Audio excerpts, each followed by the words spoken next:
1976, the Yankees had an upgraded stadium and a team that was aiming for the World Series. The Yankees had not won an American League pennant and gone to the World Series since 1964, an interminable 12 years of frustration and ineptitude. By 1976, the Kansas City Royals were in just their 8th season of operation and making their first postseason appearance. They had battled the Yankees all season long, with 6 of their 12 regular season games being decided by 1 run. High tensions continued into the postseason as the team split the first 4 games of the American League Championship best-of-5 series. The deciding game, being played at Yankee Stadium, was broadcast nationally by ABC, whose broadcast team included Reggie Jackson, then a new free agent after his season with the Baltimore Orioles. Yankee Stadium was alive with renewed hope and expectations as Howard Cosell and Keith Jackson joined Reggie Jackson on October 14th, 1976. It's the New York Yankees against the Kansas City Royals. Ed Figueroa against Dennis Leonard. Game 5 of the American League Championship Series.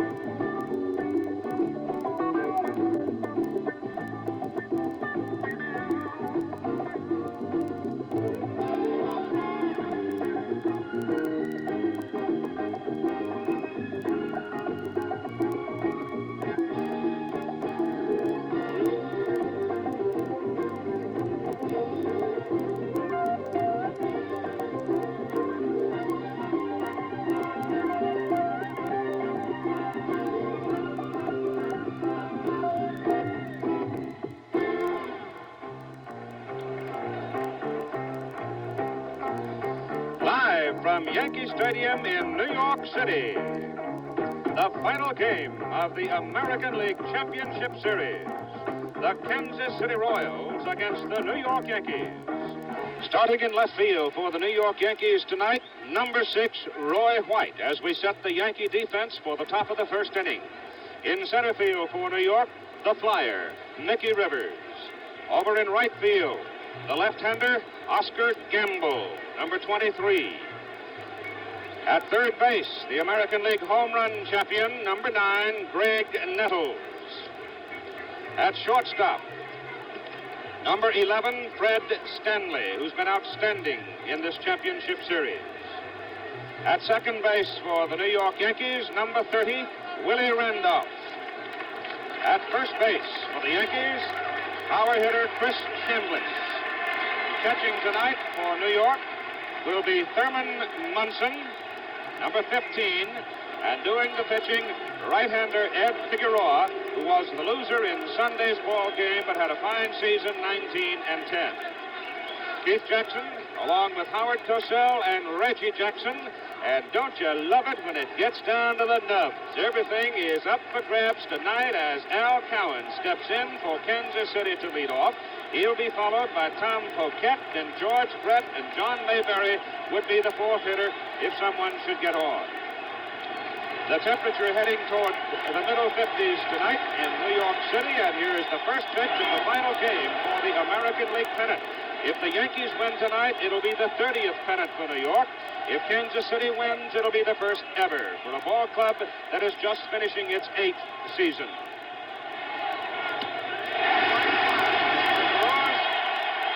On the strike zone, on the outside corner and low with his second pitch. The first pitch was high and away. The second pitch was really a hummer on the outside corner.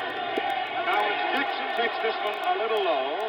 They ask as to whether or not he tipped the ball. Thurman Munson obviously indicating that he thinks that he did. The plate umpire for tonight's game is the veteran Art Prince. The stadium is capacity at better than 58,000. Standing room only, Keith. Place is excited. We're hot. This is it. By the way, I thought I heard a tick. 2-1. Tapped high in the air to the right side. Big bounce for Randolph. Snips the throw, got it. The first base umpire tonight is Larry McCoy. Joe Brinkman is at second. Larry Barnett at third. Down the right field line, Bill Howard. The left field line, it's George Maloney. The batter now for the Kansas City Royals, number 2 man in the order, Tom Poquette. Well, we're off with a bang tonight. A guy can make a big, big name for himself tonight. Everything is magnified. Everything under a microscope tonight. You hit a home run tonight, it'll for sure be heard around the country. Tom Poquette at 231 on the series. Hitting left-handed, pulls it sharply foul. On the right side, it's out of play. Figueroa's whole job tonight, Keith, as you know, to keep the ball down. He was high in his last outing. And we have seen this Kansas City ball club that is very quick to jump on the pitches that are high. And today is Ed's 28th birthday. He wanted desperately to be the first Puerto Rican pitcher to win 20 games in a season that's fouled away. And the count is 2 strikes. Juan Pizarro from Puerto Rico won 19 one year. Ed Figueroa finished this season with the Yankees at 19-10. I think if he wins this ball game, it'll sure overcome the disappointment for him of winning 20 better games. believe. I would think so. He had 2 shots at it against Boston and Baltimore, failed. Had a 3rd shot coming up, final day of the season, rained out. The outfield swings a little to the right for Poquette, and the fastball is a little bit high and away, and George Brett, who hit .333 to win the American League Batting Championship, is waiting in the on-deck circle. And he has done very well against Ed Figueroa in his career. 1-2 pitch. Foul. It holds at 1-2. There was a sprinkle of rain across the city late this afternoon, but it's blown away. The wind has been up and down, but doesn't seem to be a particular factor at this point. The flag for just a moment comes up, but most of the evening it's been hanging rather limply. 1-2 pitch. You say there was a time when the on-deck hitter had a pretty good series against him, or a pretty good time against Figueroa. He got 13 straight hits at one point. The pitch is high. 54 degrees at 8:30 tonight. The wind gusting 15-20 out of the northwest. The configuration, however, of the newly redesigned Yankee Stadium, I think, has changed the wind pattern somewhat. 2-2 to Poquette.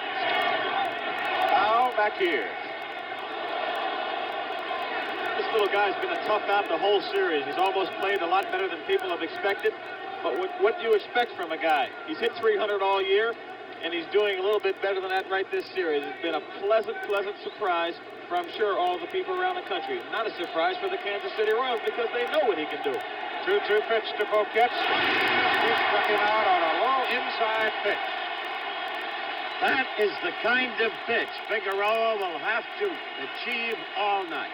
Keep the ball down. I think you can tell, too, that Figueroa's adrenaline is flowing a little bit because here in the top of the first inning of the ball game, he has been timed on our Judge radar gun at roughly 92 miles an hour on the fastball. There's no question about it, what you said, Howard. He's got to make good pitches tonight. He's had some rough times over the last couple of weeks of the season. Obviously had a rough time Sunday. He needs to come back with a good outing tonight for the obvious reason of winning the pennant and taking it all. He's got to make good pitches tonight. The pitch to George Brett. 0-1. George Brett against Figueroa in 1976. 3 for 9. But over the season, 6-6-6. Fouled away. And as Reggie suggested, he went 12 out of 14. There's Whitey Herzog. Face apparently quizzical on the surface, but a man who's deeply tense tonight, you better believe, as is Billy Martin. No, there he is. No difference between them. Good work, Chet 40. 1-1 pitch. Low. It's 2-1 to Brett. It just has to be that Figueroa, early in the ball game, will try to be very careful with Brett, who has been a successful foe. It has been the pattern in the series for Kansas City to jump on top as of the second game on Sunday. Foul tip off the mask of Thurman Munson. There's no question about it. We've said it before, and we can say it again, I guess. You can watch throughout the evening, as ABC has coined the phrase, a thrill of agony, a thrill of victory and the agony of defeat. We'll see it all here tonight. You'll see him working very, very cautious. You can't say how much he's riding on the ball game. You can't say a guy takes too much time or is being too fidgety or being too cautious, because we've got it all going for us tonight. 2-2 pitch to Brett. Outside. I think Reg is a little tight. Calm down. Hey, I feel like I'm playing a ball game, huh? Oh, you gotta like it when it gets down to the last one, though. Here's where you have your most fun. Here's where the extraordinary becomes ordinary. The pitch, pulled to right field. Base hit for George Brett. And he continues to wear out Figueroa. It's off the wall, and Brett goes into second, standing with a double. He really owns it. You got that right. They might be related. I know that he's from Puerto Rico and George Brett's from California, but the way he hits it, he just might own it. All right, Brett perched at second base, and the batter now is Big John Mayberry, the Kansas City first baseman, who is struggling in the closing hours of this 1976 season. 2 for 14 and 1 run batted in the championship series, hitting 143. And this is your guy, Keith. You know what he can do. He can rip a ball game open. High pop left side. It may carry beyond the playing surface, and it does. It's a souvenir. Does not have a heck of a lot of success against Figueroa. He's 2 for 19 against Figueroa in his career for an average of 105, and has never homered off of him. However, he's got a flair for the dramatic. 3 times this year he knocked in 5 runs. In fact, one of them was against us in Baltimore. He just missed a grand slam yesterday by about 4 feet down the right field line. George Brett is off second base as we look in from center field, and the pitch is high and away. You can see again they're staying away from him. He really doesn't have to give Mayberry a good ball to hit. He has first base open and a right-handed hitter on. That's the first home run since August 14th Right. for Mayberry. It's exactly right. And the guy who's now on the spot in the minds of every baseball fan in this country is Billy Martin, because the whole question was, should he start Figueroa, who has never had success against Kansas City? We're at 1-1, Keith. On Harold McRae, who is playing right field tonight. McRae broke out of his slump in the series yesterday with a double and a triple. So the 2 big men in the Kansas City order now are showing some power as McRae fouls it back to make the count 1-2. It is so important for Kansas City to have their big man, Mayberry, get the long ball. You just cannot measure the impact of it. You can't. It's tough to reiterate. He makes the pitcher pitch differently to everyone in the lineup. Swing and a miss by Hal McRae on a curveball, but Ed Figueroa is damaged as Brett doubles, Mayberry homers, and Kansas City gets a 2-0 lead in the top of the mound. Hard-throwing Dennis Leonard. Leonard on the year 17 and 11. He was not, however, successful in his outing against the Yankees in his first start in the championship series. Kansas City, to back up the note we made earlier, in game number 2, they scored twice in the first inning. Game number 3, they scored 3 times in the first inning. Game number 4, they struck for 3 runs in the second inning, and tonight they have 2 in the first. So it does not always indicate victory for them, obviously, because we come to this final game all even at 2-2. Leading off for the New York Yankees, it is Mickey Rivers at the top of the order, the center fielder. Batting second, it is Roy White, and then Thurman Munson will hit third with Chris Chambliss cleaning up. I think we should make note of the fact that Mickey Rivers, what we both feel, Keith, along with Howard, is the catalyst to this ball club offensively, and has not been on base that much. He's only 4 for 18. All right, Reggie Jackson, the pitch is fouled away into the upper deck by Mickey Rivers for strike 1, as Dennis Leonard got the ball where he needs to keep it when he's throwing the fastball. That's outside to this youngster, because Mickey can pull it. There's the breaking pitch. Now, this is the secret for Dennis Leonard. The pitching coach for the Kansas City Royals told me before the ball game, Galen Cisco, that Dennis has to get the breaking pitch over, otherwise he'll be gone. Ball is hit to left, Coquette on the move. Turns, goes back, can't get it. Looked the wrong way. At the last moment, it's off the wall. Rivers going for 3.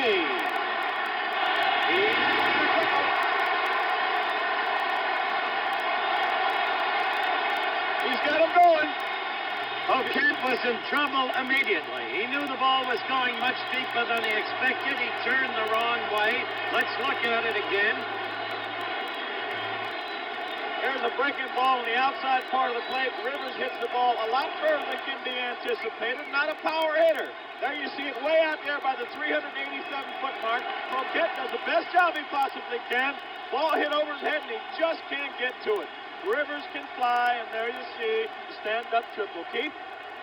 And immediately Paul Splittorff gets up in the Kansas City bullpen, the left-hander who is known as a Yankee killer. And he was so effective for him on Sunday night. You're looking at Roy White, a switch hitter, and the left fielder. He hits it on the ground. Contact backhand, goes to first. On the mound, he's safe, runs forward. As we said before, we'll say it again, it means this much. Mickey Rivers, the catalyst, the offensive catalyst of that Yankee ball club. The infield was back. There you see the fastball. White making contact. They've almost given the New York Yankees a run right here. As you see, the infield is back. Just trying to get an out. The play hit the Pontex right. He tries to make the big long throw. White runs pretty well. Give Mayberry an assist. Give him a little credit for keeping that ball from going into the right field seat. Well, Mayberry, who can sometimes nonchalant it, is as good as any first baseman at scooping out the low ball. Pontek played it perfectly, but White, a swift-footed left-handed hitter, got down quickly. Now let's take a look in isolation on Mickey Rivers running home on the plate. As Reggie told you, the infield was playing back, giving up a run with a 2-run lead, and that's pro forma. There's Mickey looking back and scoring the first tally for the Yankees. So we got a 2-1 ball game, man on first, bottom of the first, nobody out yet.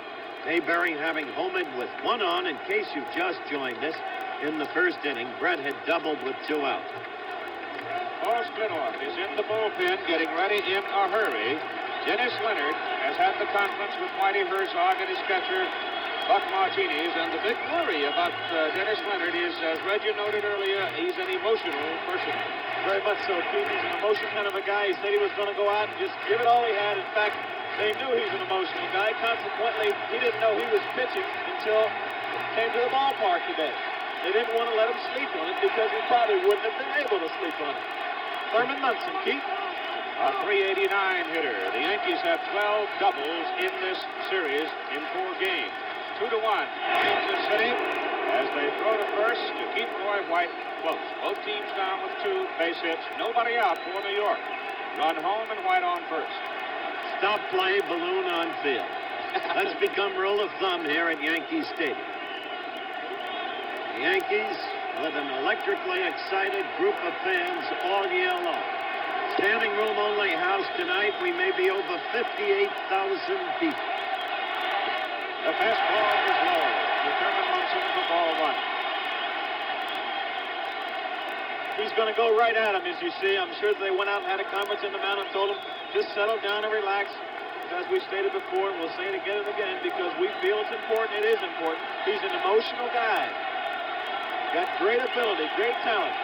Let's keep it in control. I'm sure that's what they said to him.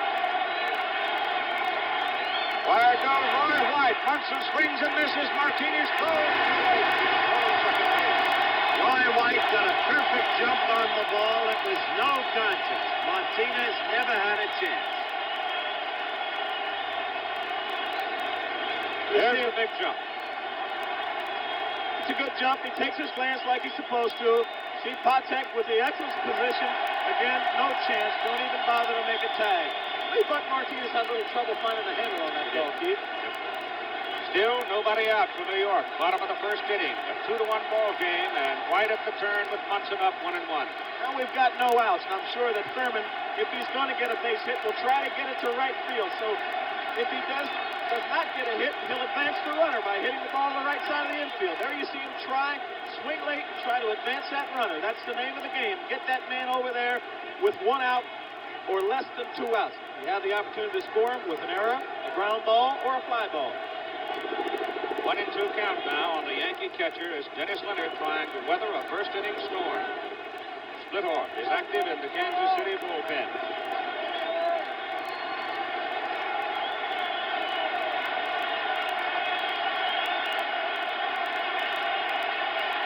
Munson settles in. 1-2. Billy Martin standing in the Yankee dugout. Popped up right side, foul. You looked at Billy Martin. The face is tense. Why not? It's the biggest thing in his life. And it should be. And you will see next inning. The moment there's a sign of faltering further by Figueroa, Martin will have his bullpen working and have Figueroa out. Center fielder Al Collins playing Munson toward right center, giving him left center. Figures, in fact, knows he's trying to hit it. But instead he goes to the hole and pulls it to left. Base hit. Here comes Roy White, holding at third as the throw is cut off by Mayberry. On the throw in, Munson goes to second. Now that's intelligent base running. We pointed out yesterday that Munson, while not the swiftest man in the world, is relatively fleet for a catcher. Leonard is going out right now. Herzog's not going to live with this any longer. Second time the Yankees have done away with Leonard. Second time Leonard's had a 2-run lead. First time he lost it. It was 3-2 when Splitoff came on. Now it's still 2-1, but men on second and third and none out. And Munson then played exceptionally smart ball. We have Chris Chambliss coming up as the next hitter. He is a left-handed hitter. That means it is time to bring the left-hander in from the bullpen. So now here is Paul Splitoff. Into the ball game as Whitey Herzog goes back. Splitoff was an outstanding performer in the first part of the season when Kansas City ran off to a big lead in the American League Western Division. He finished the year 11-8 after tearing the sheath in the index finger of his left hand, and it took him a very long time to get over it. A small little injury, but when a pitcher depends almost entirely on that. Totally disabling injury to a pitcher. So they had to, as we pointed out on Sunday night, send him back to the instructional league. And then on the hope, and Paul said suddenly it began to feel well again, the tendonitis you've described in the finger. And the hope that Paul was right. He was well. They brought him back. Worked him the last day of the season against Minnesota. He did not impress, but the documented record is clear. This guy is a Yankee nemesis. The Yankee history has had a number of nemesis. Once there was a pitcher with Detroit, a good little right-hander named Frank Larry. All he had to do was throw his glove out in the mound. Gone with the Yankees. Splitoff was the winning pitcher on Sunday night. 5 2/3 innings, no earned runs. He worked 4 full innings, struck out 1, and walked 2. So he gets an early call at the bottom of the first inning. And he will be pitched with nobody out to Chris Chambliss, Carlos May, unless we get a change there, and Greg Nettles, all three left-handed hitters. Roy White is at third base for New York, and Thurman Munson is at second base. 1 run in, nobody out. The pitch is very high to Chambliss. Chris, 6'1", 210 pounds, and there is Roy White edging off third. And remember what we've told you about Chambliss's ability to hit left-handers. Munson up at second there. Now back to the man at third, the lead runner. The ball 1 pitch to Chambliss is hit into left field. That should score White. He's quick. The throw from Poquette, it's a good throw, but it's off the mark. And the game is tied. That's getting it back even in a hurry. Now Figueroa's got a fresh start. It's 0-0 again. And let's start over. We've now got 8.5 innings to play. 8 2/3. Roy White in the dugout. Thurman Munson perched out at second base. You've got 1 out on the sacrifice fly by Chris Chambliss. And Billy Martin is going to let Carlos May hit. He's got to let him hit for a couple of times at least, Billy Martin does, Keith. Right. With the fact that he'll completely waste him if he goes in and pinch hits for him right now.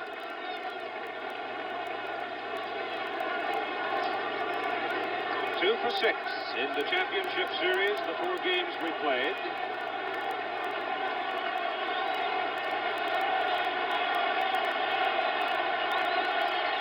Note how far up the bat handle may go. Schultz way up on it, and here's the pitch from Splitoff. Over for a called strike. Waiting on deck, Greg Nettles. Remember, May always looks almost by habit, by ritual, at a couple of pitches. The strike one pitch from Splitoff. Swing and a miss for strike two. That time, he swung on the second pitch. He really looked at it. Thurman Munson at second base with one out.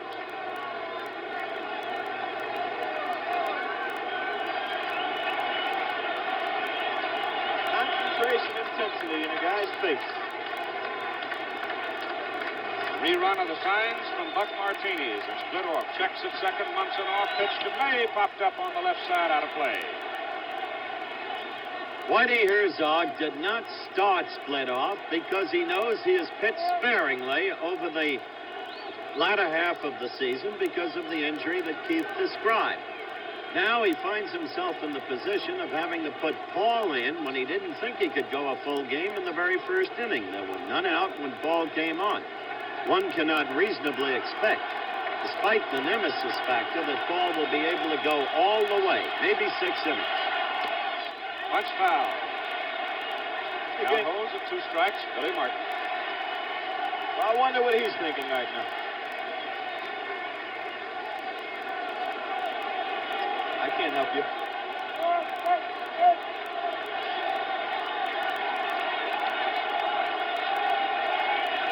Munson on second with one out. And the 2-strike pitch. Hit out into left center field. Al Cowan's coming up, makes the one-handed catch. Munson retreats to the bag at second. You've got 2 down. Come on and doing the job. Got 2 retired. Made a good pitch right there. I could see that Buck Martinez was sitting outside. Splitoff hit the mitt. He got the fly ball. He got the 2 outs. And here's the home run king, Greg Nettles. At 32 in the regular season, Jackson at 27. Reggie got a late start. That's true. Reggie did remarkably. Pitch to Nettles. High inside, ball 1. One of Greg Nettles' home runs here at Yankee Stadium, a high fly ball, as you look at his stance. But the second shot he hit was exactly that, a bullet. Rifled it into the seats. Playing with a very sore right ankle. Pitches outside, throw back to second. Munson's back. Well, you don't expect to see those kind of chances taken right there, but the guys, even though there's a great deal of pressure on the game, they're going on and playing it the way it should be. Let's look at Nettles' ankle. There, the protective. Yes, Ray. That right there comes from fouling a lot of balls off on the instep of his foot. Just a little protection. Right, almost always the front foot, too. Foul back. No question about it. That comes from being a pull hitter, trying to get the bat out in front to see if he can reach that little short porch where the big payoff is. Do you hit yourself much? There's Oscar Gamble on deck. Keith told you about him. 17 homers on the year. Was a very important cog in this Yankee machine as they won the Eastern Division in the American League. Cleveland and was allowed to play as soon as he got a haircut. Right. Had to get rid of that hair. Munson on second. Keith. 2-1 pitch now. Nettles, high pop left side. Might be a play on it. Patek, Brett together. Patek, short left. Down the line, makes the catch. The inning is over. So the Yankees and the Royals, after 1 complete inning of play in game number 5, all even at 2-2.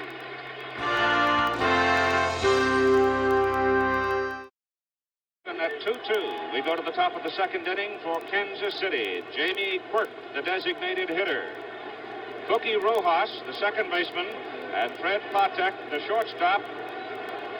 Getting toward the bottom part of the Kansas City order, and it was the bottom 2/3 of that Kansas City batting order yesterday that did all the damage.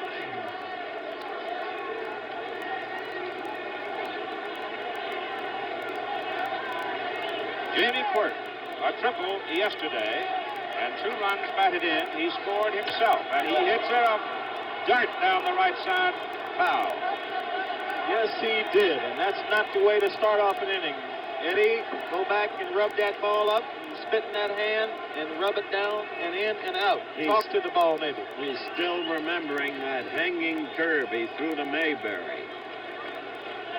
Dreadful pitch. Should talk to the ball. Fouled off the other way. The ball is not doing nice things.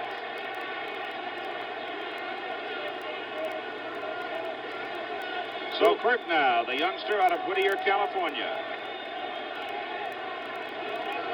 with a 2-strike count. Leading off for Kansas City, top of the second inning, takes high. It's 1-2. It's up, well up. Got to keep that ball down if he wants to stay alive much longer. There you see Thurman Munson telling Eddie Figueroa to follow through on the ball. He's been leaving the ball up high and not following through quite well enough for Thurman. He's telling him to throw this ball up right here. He's missing the target, Keith. That one was inside at the knees. It's 2-2. You can see Thurman trying to give him direction on the ball, and he's not getting the ball where Thurman would like it to be. He called for that ball to be up right there, and the ball was inside and about thigh high. Fouled off. Count holds 2-2. There's Cookie at 37 years of age. And he was a very important figure yesterday in the victory for Kansas City. He's also very steadying influence defensively. Ball is hit to left field. Roy White circles over, makes the catch. Ball was hit hard. Yes, it was. He threw it where he wanted to. See Thurman call for him to keep the ball away, turn the ball over so it'll sink. Got it where he wanted to, and Quirk hit it where he wanted to, right on the button. Now the batter is Cookie Rojas. You noticed when he was introduced, if you were with us for the introduction of the players, had a lollipop in his mouth. Says it's energy. Also something to chew on before the anxieties get you down. Figueroa lasers the fastball in for a strike ball. He also watches Deli Savalas. 88 miles an hour on the fastball. The score is all even at 2-2 here at the top of the second inning. It's now 1-1 to Cookie Rojas. This program an exclusive presentation of ABC Sport.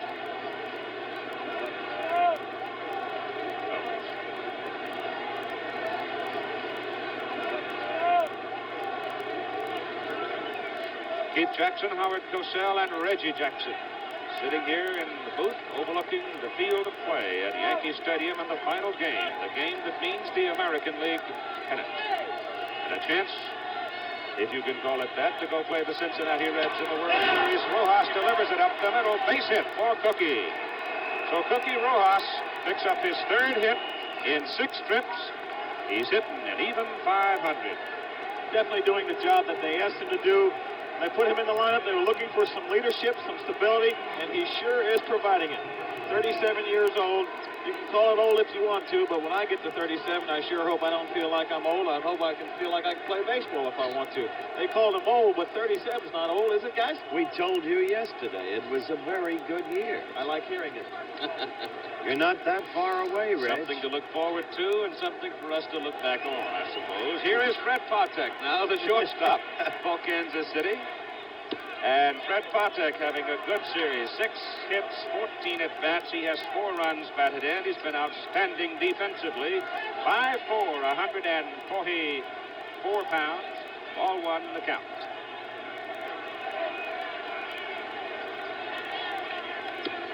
Strike call. 1-1, breaking pitch was in. Freddie played last year and up in the 60s. He lost 20 pounds at the suggestion of his manager, Whitey Herzog, and Whitey checks him once a week, and for every pound over 145, it costs him $100. Outside corner, just on the black. And in case you don't know what that means, home plate is edged in black, and if you can get the ball in that area, you've got a pretty fair pitch. A little perimeter about an inch wide that goes around the whole plate, and when you're doing that, you are what we call in baseball dealing. 1-2 pitch to Patek is high. 2-2. You're in charge. Cookie Rojas is on first. You've got 1 out. Burke is gone, but Burke hit it hard. It's kind of versatility this guy has had. With 2 out now, Rojas off second base, and the pitch to Buck Martinez. And we have been told now, I was introduced to Buck originally as Martinez. Reggie Jackson's middle name spelled the same way, pronounced Martinez. Reggie's been calling him Buck Martinez for I don't know how many years, but now we're told that the absolute correctness of the pronunciation is Martinez. Right field, base hit. 3-2. Ball gets away, and Buck ahead for second. Cookie scores. Buck safe at second. It's a 3-2 ball game. I think I'm just going to call him Buck from now on because my middle name is Martinez, and I don't know what to call him. There you see Buck go with the pitch quite well. Ball outside. Gamble charges the ball. Doesn't take a bad hop. He just kicks the ball. Bounces off over to his right. Here comes Mickey Rivers. Makes a throw in a second, but Buck's in with a sliding double. No, Two things, thus the importance of Rojas getting the second. And secondly, Martinez, or Martinez as we will now call him, in accordance with owner Ewing Kaufman's dictates, Martinez, Number 21. a hidden hero in this series. Many key hits. Al Cowan's top of the order is up there. It is officially a single for Martinez and an error on the right fielder, Oscar Gamble. And action in the Yankee bullpen, as expected. Figueroa on the corner with a strike. 1-1. Cowan. We've got some action in the bullpen, but I don't know if it's as expected, Howard, because it's Grant Jackson, and everybody's still wondering where Kenny Postman is.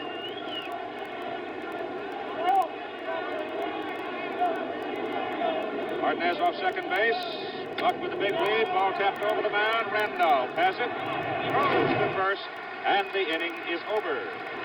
But the Kansas City Royals regained the lead here in the top of the second inning after 1.5. Lead the Yankees. His lollipop to Cookie Rojas for the evening. Telly Savalas. The only one, not Yulbrenner, but Telly Savalas.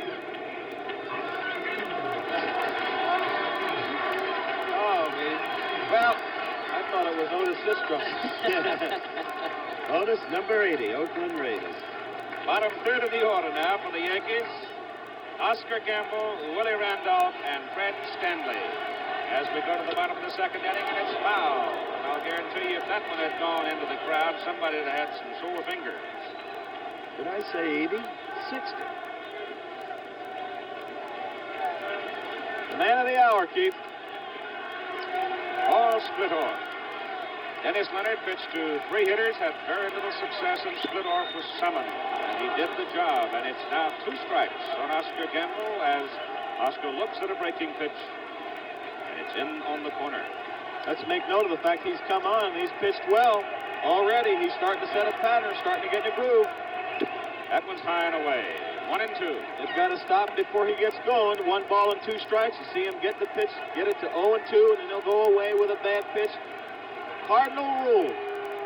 Don't give up a base hit with 2 strikes and no balls on a hit. Just missed. 2-2. Oscar Gamble, who represents home run power. Now let's make note. If he comes back into the strike zone now, he's got things working for him.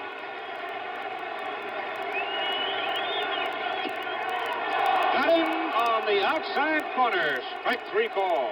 1 out. He might have it going. You see a guy set a pattern like that. He makes a couple of pitches, gets a couple of good strikes, and he tries to get the hitter to go after a bad pitch to see if he'll swing at a bad ball. Why give him a good pitch when you have things going? When you want to come back and you have the ability to make a good pitch like that, you're in great shape. Willie Randolph takes a fastball down the pipe. Strike 1 call. Willie 2 for 14 and a run batted in. And he didn't like it either. He didn't like that call.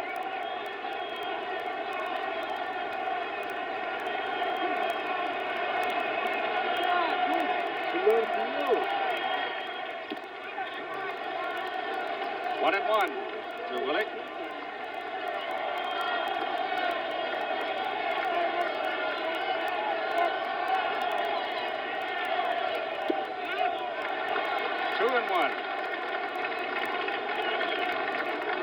Splittorff pitching fine. Saw him strike out Gamble with a F the ball on the plate. Art Krantz, the plate umpire. 2-1 pitch. Popped up. Out into short right. Coming over. Al McRae staggers a little bit, but makes the catch. It's a designated hitter playing the outfield. Playing a new position. He hasn't played a lot of defense all year long. And due to the injury to Amos Otis, out with the ankle injury after the first ball game. He's got it forced to play the outfield now because Whitey is trying to get as much offense into the ball game as possible. Consequently, making the designated hitter Jamie Quirk. Keith? Fred Stanley, Yankee shortstop, 9th hitter in the order. Takes it a little high. Ball 1. 2 out. Nobody on.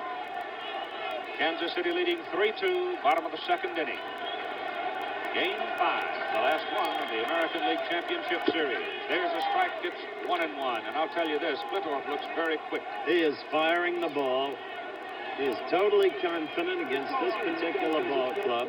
His only question will be stamina if one goes by what's happened in the past. Just low. It's 2-1. We time him at 90 miles an hour on the fastball. Incidentally, we had Ellie Howard hit some one-bouncers on the infield at Kansas City and here in Yankee Stadium. To give you some difference between artificial turf and real grass, we'll define that later. Bouncer to Brett at third base. George's throw on the money. Friends, Fred Stanley is out. The inning is over.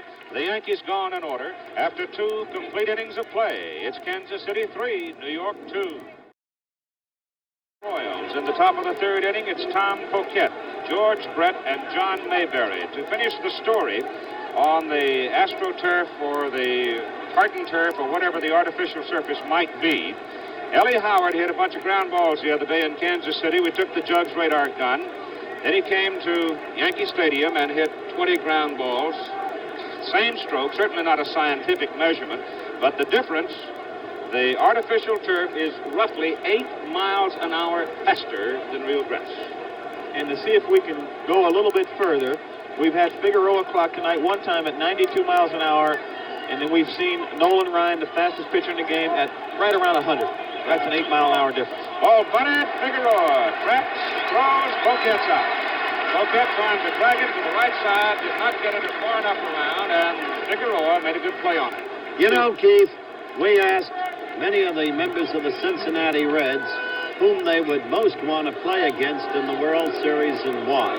And during the course of this contest, you're going to be meeting many of the Cincinnati Reds. Guys like Peppery Pete Rose, Slugging George Foster, and the rest of that awesome bunch, including Johnny Bench. And you'll hear from them. Now here's the man that figures he owns Figueroa. George Brett hitting .467 in the championship series. He's at bat here in the top of the 3rd. He doubled off Figueroa and scored a run in the 1st inning. Fouls this one over the left side, out of play. He went in there first pitch with a changeup, then came back, and you saw Munson twist his hand a little bit, turn the ball over, try to keep the ball away from Brett. There's really no way to pitch Brett. However, in this ballpark, you've almost got to stay away from him because he can still turn that ball and hit that ball in right field bleachers. And the way he's hit Ed Figueroa's got to be careful. 1 out, nobody on as Poquette tried to bunt and was thrown out by the pitcher. And that one's high and tight. Hello. In the meantime, Figueroa has given up 4 hits and 3 runs in 2 1/3 innings, and therefore action continues in the Yankee bullpen. Brad Jackson warming up, left-hander. 1-2 to Brett. Foul. Big John Mayberry on deck. 2-run home run, 1st inning. Your man, Keith. Well, in baseball, you talk about the law of averages, and when you're that big and that strong with a stick in your hand, sooner or later something's going to happen. 1-2 to Brett. A high fly ball into center field for Mickey Rivers. 2 gone. This game, telecast under television rights granted by Major League Baseball, solely for the entertainment of the viewing audience, and any publication, reproduction, retransmission, or other use of the pictures, descriptions, and accounts of the game without the explicit written consent of Major League Baseball prohibited. Any commercial or other use of the program, such as charging admission for its showing, similarly prohibited. 2 out, bases clean, Mayberry up. Goes well away, ball 1. Well, he knows what he can do to him. He's going to establish the fact he's going to try to stay away from him, and I'm sure that they've told him in the dugout last inning that they've had great success with Mayberry by keeping the ball away from him. Not like that. Hard shot to right. Willie Randolph slips, falls down, throws, gets him. So the defensive shift by the New York Yankees pays off as Mayberry hits it hard to Randolph. The Kansas City Royals go in order after 2 1/2. Pete Rose, whom would you like to play? I think there's a lot of tradition with the Yankees being in the World Series. Ever since I was a little kid, whenever you think of the World Series, I used to think of the New York Yankees. And also, personally, I would, because I feel that I know their pitching staff. And I'm not implying I can hit their pitching staff, but I personally feel more comfortable batting off the pitchers that I faced before. And I faced Hunter, I faced Holzman, I faced Doyle Alexander, Grant Jackson, and fellas like that. So, you know, I would feel more comfortable by facing the Yankees, although Kansas City's got a fine ball club. Some comments of the man who made belly flopping and stealing bases fashionable, the scrappy leader of the Cincinnati Reds, Pete Rose. The batter now for the New York Yankees, as we go to the top of the order, is Mickey Rivers. Roy White will follow, and then comes Thurman Munson. World Series opens on Saturday, and Mickey Rivers, who hit a triple to lead off for New York and scored a run in the bottom of the first inning, fouls it away. And Petey's audio, Keith, wasn't that distinct. He wants to play the Yankees, as you could have deduced. Get up the middle. So Mickey Rivers, with a .341 batting average against Paul Splitoff, is having a big night. A triple and a single and 2 trips to the plate for Mickey, leading off for the Yankees.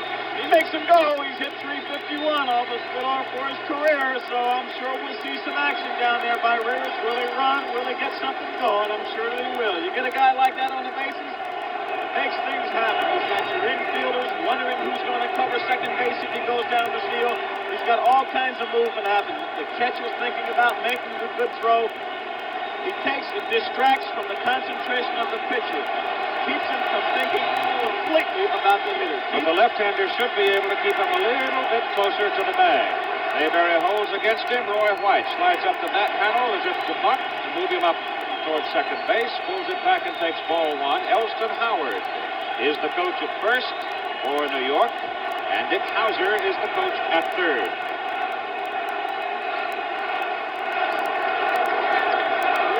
We've got it going now. Listen to the crowd. Kansas City leading 3-2. New York at bat, bottom of the third inning. Splitoff is retired prior to Mickey Rivers' 6th straight. And he makes an easy throw to keep Mickey close, with Thurman Munson waiting in the on-deck circle, the big Yankee captain and catcher. Roy White, a switch hitter. The left fielder. Outside. Breaking pitch, and it is 2-0. You've got to get this runner over to second base, get him in the scoring position.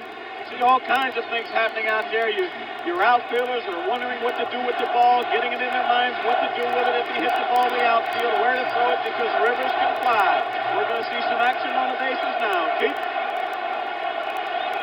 Does not go. Pitch is in there for a strike, 2-1. It's surprising, 2 balls and no strikes, and he takes the ball. That's a time when you can just about crank up and let it fly. It's either that or a breaking pitch. You've got a chance to lay it down. Nice soft stroke. I think Billy Martin a little bit disturbed that Roy didn't put that one down if the bunt has in fact been called. Apparently it has.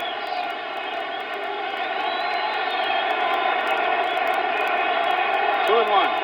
Go to first. Inside there.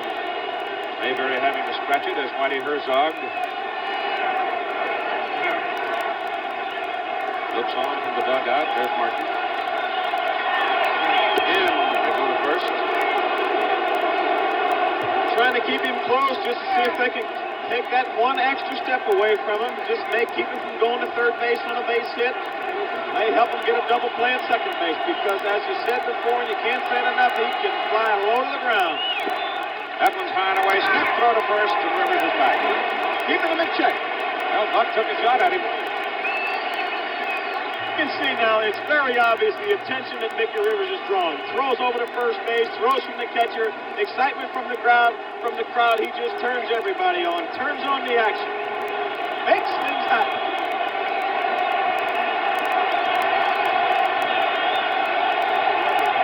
3-1 to White. Outside, ball 4. Well, that's what they wanted. That's right, there you go. Take a little concentration away from Splitoff because he was sailing along. Now with nobody out, you've got Yankees at second and first.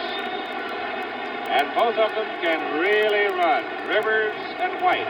Thurman Munson. Power at the plate.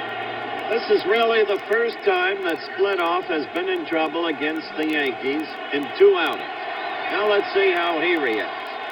Remember, he has pitched but sparingly this year, at least the last half of the year. Munson hit a home run off Splitoff earlier in the season.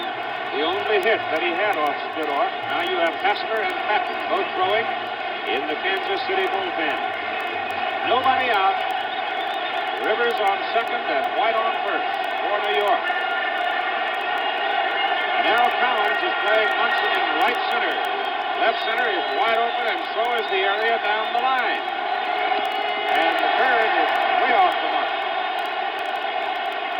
Maybe running into a few problems. We're going to get a little conference right now from Galen Cisco. Been having some problems right now. Try to get him back on the track. Take a little pause. Keith? The old Buckeye fullback going to the mound. He's been the pitching coach at Kansas City for 6 seasons, walking out with George Brett. Obviously, the presence of Mickey Rivers on base, a disturbing influence on Splitoff as Andy Hassler throws hard in the bullpen, along with Marty Patton. Patton has not pitched in the series, neither is Al Fitzmaurice. Hassler has. There they are. The left-hander is Hassler, and the right-hander is Patton. Well, if Splitoff has to go, and that remains to be seen, it hasn't eventuated yet. Probably Herzog will want to go with the southpaw. Keep that southpaw lineup in. The Yankees not being on the record as effective against southpaws as against right-handers all year long. Tendency to agree with you, Howard, even though he pitched here Monday, or Tuesday rather. I have to agree with you because I want to keep the left-hander on the left-handed hitting lineup for the Yankees. Runner's edge off. The pitch to Munson. Punched, foul down the first base side. No matter how cold, the Yanks are hot. Well, we'll see about that. Thurman trying to hit to right behind the runners. Reggie expounded on that in Thurman's earlier time at bat. And men on first and second right now. Nobody out. Let's get him in a scoring position. 105 RBIs. He's been known the chauffeur of home. Check at second. Pitch to Munson. Hit down the right side and in the cloud. Just foul. I know the feeling, Hal. McRae. I've been in right field myself, too. I was hoping that ball would go foul, too, if I'd have been out there. I'm right with you, big guy. McRae makes the move on that ball. If it's fair and he makes the catch, Rivers would be sitting on third with 1 out. Possibly White also, because Hal does not throw real well, Keith. No, Rivers would have moved up. Nobody out, and it's 1-2 on Thurman Munson.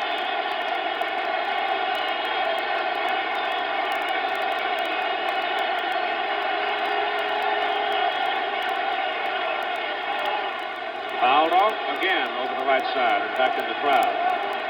Thurman still trying to manipulate that bat, hit it to right field.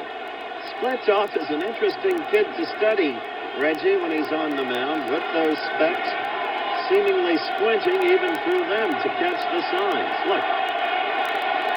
It used to be a scary sight. Brian Dern out there, a little bit wild, 100 miles an hour. Look out. Thurman Munson, 1-2 pitch. Foul. Down on the third base side, out of play. And Mickey Rivers, way down the line, headed toward third. Suddenly, Paul was low and inside. That can be a terribly dangerous pitch to Thurman Munson. well, he's a pretty good hitter. Well, not a pretty good hitter, but a great hitter. So he's got a pitching tough. He's got a 476 lifetime average against Paul Splittorff. Got a base hit off him last time. He's 2 for 3 off him in the series, so he's got to be careful. And just a bluff right there, but he's got to try to keep Mickey Rivers close. If you can get that one extra step or keep him from getting the extra step, it may mean the difference in scoring a run or not. No one in the outfield with the Royals has a great arm. And, boy, that little guy can put the pressure on him. Mickey Rivers. Wind is blowing almost straight out from home plate right now. Ball is hit. Center field for a base hit. Here comes Mickey Rivers around third. He will score. The throw in to second baseman Rojas, and White goes to third. A single for Thurman Munson. It produces a run, and we've got a ball game all even again at 3-3. Never say die for the Yankees. They've done it all year long. That's driving true. 100 runs, driving 100 runs, you can do something all the time. He's been the big pressure guy. You can see why he's being heavily considered for the most valuable player award, because he's driving in big, important runs. He's an exceptional player, Keith. And the big thing here is that they've broken through against Splittorff, the guy who was plagued. Now confetti being thrown all over the field, the game being delayed as they do sanitation work to the premises. That's the same thing in any sport, I guess. When it's down, closing seconds of a ball game, the basketball game, give the ball to Jerry West, give it to Rick Barry. And you're in a hockey game, get it to Bobby Orr. You're in a baseball game, the guys on the bench look for the big guys. And I guess that's why that some of the salaries are inflated, or whatever you want to say. But when the money's on the line, you expect to get it from the big guys. And the big guys want to be there in those situations. Just like you, Howard. Big time, you got to be there. That's it. Right? That's it. Put it on the table, Rich. Out of the bullpen for the Kansas City Royals. Looks like Marty Patton. That's exactly who it is, Marty Patton. Andy Hessler alongside of him. A pitch to Chris Chambliss. The Yankee first baseman fouls it off, and Dick Hauser makes the play. Make note of the infield, the way it's sitting right now. They're back in double play depth. A ground ball to second base or shortstop, and they won't have a play at Roy White at the plate. So they're conceding a run to see if they can get the double play. White edging off third. There he is, and nobody out. Yankees bidding for the lead in the ball game here at the bottom of the third inning. You see a situation here where might try to pitch Chambliss up to see if he can get a pop-up. He hits the ball anywhere. It's less his first or third. They're going to give up a run. 1-1 count on Chris. Foul back, it's 1-2. I tell you, you've got to swallow a little hard when you start throwing Chambliss up high, though, because he can lose it. There's Roy White sitting at third base, representing the go-ahead run for New York, and Thurman Munson is over at first base. Nobody out. A tough situation right here. What makes men and what makes pros, you just got to go after him. He's got no choice. He's got to try to either strike him out or pop him up, and the way to do it is by pitching him up. What we have here in the bottom of the third inning is a rerun of what happened in the bottom of the first inning. It's true. First and third, nobody down. Ball toward Mickey Rojas. They go to second, get one. The run scores. Throw back to first. Throws him off the bag. White scores. Yankees lead 4-3. See what kind of slide Thurman Munson came up with.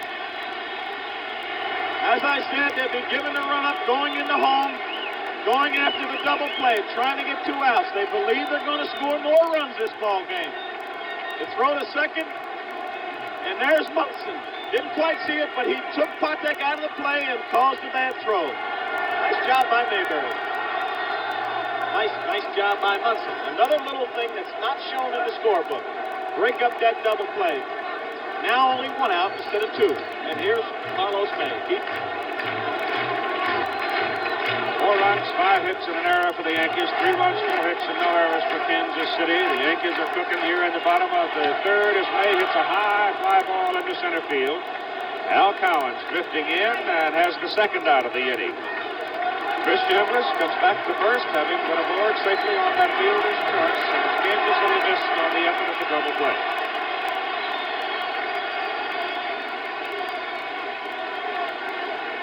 New York won the opener 4-1. Kansas City came back 7-3. Then New York 5-3. Then Kansas City 7-4. And this is the final game in the best-of-5 championship series. The batter will be Greg Nettles.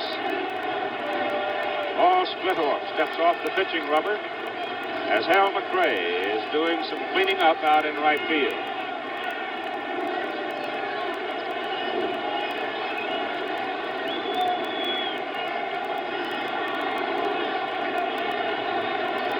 Greg Nettles, high pop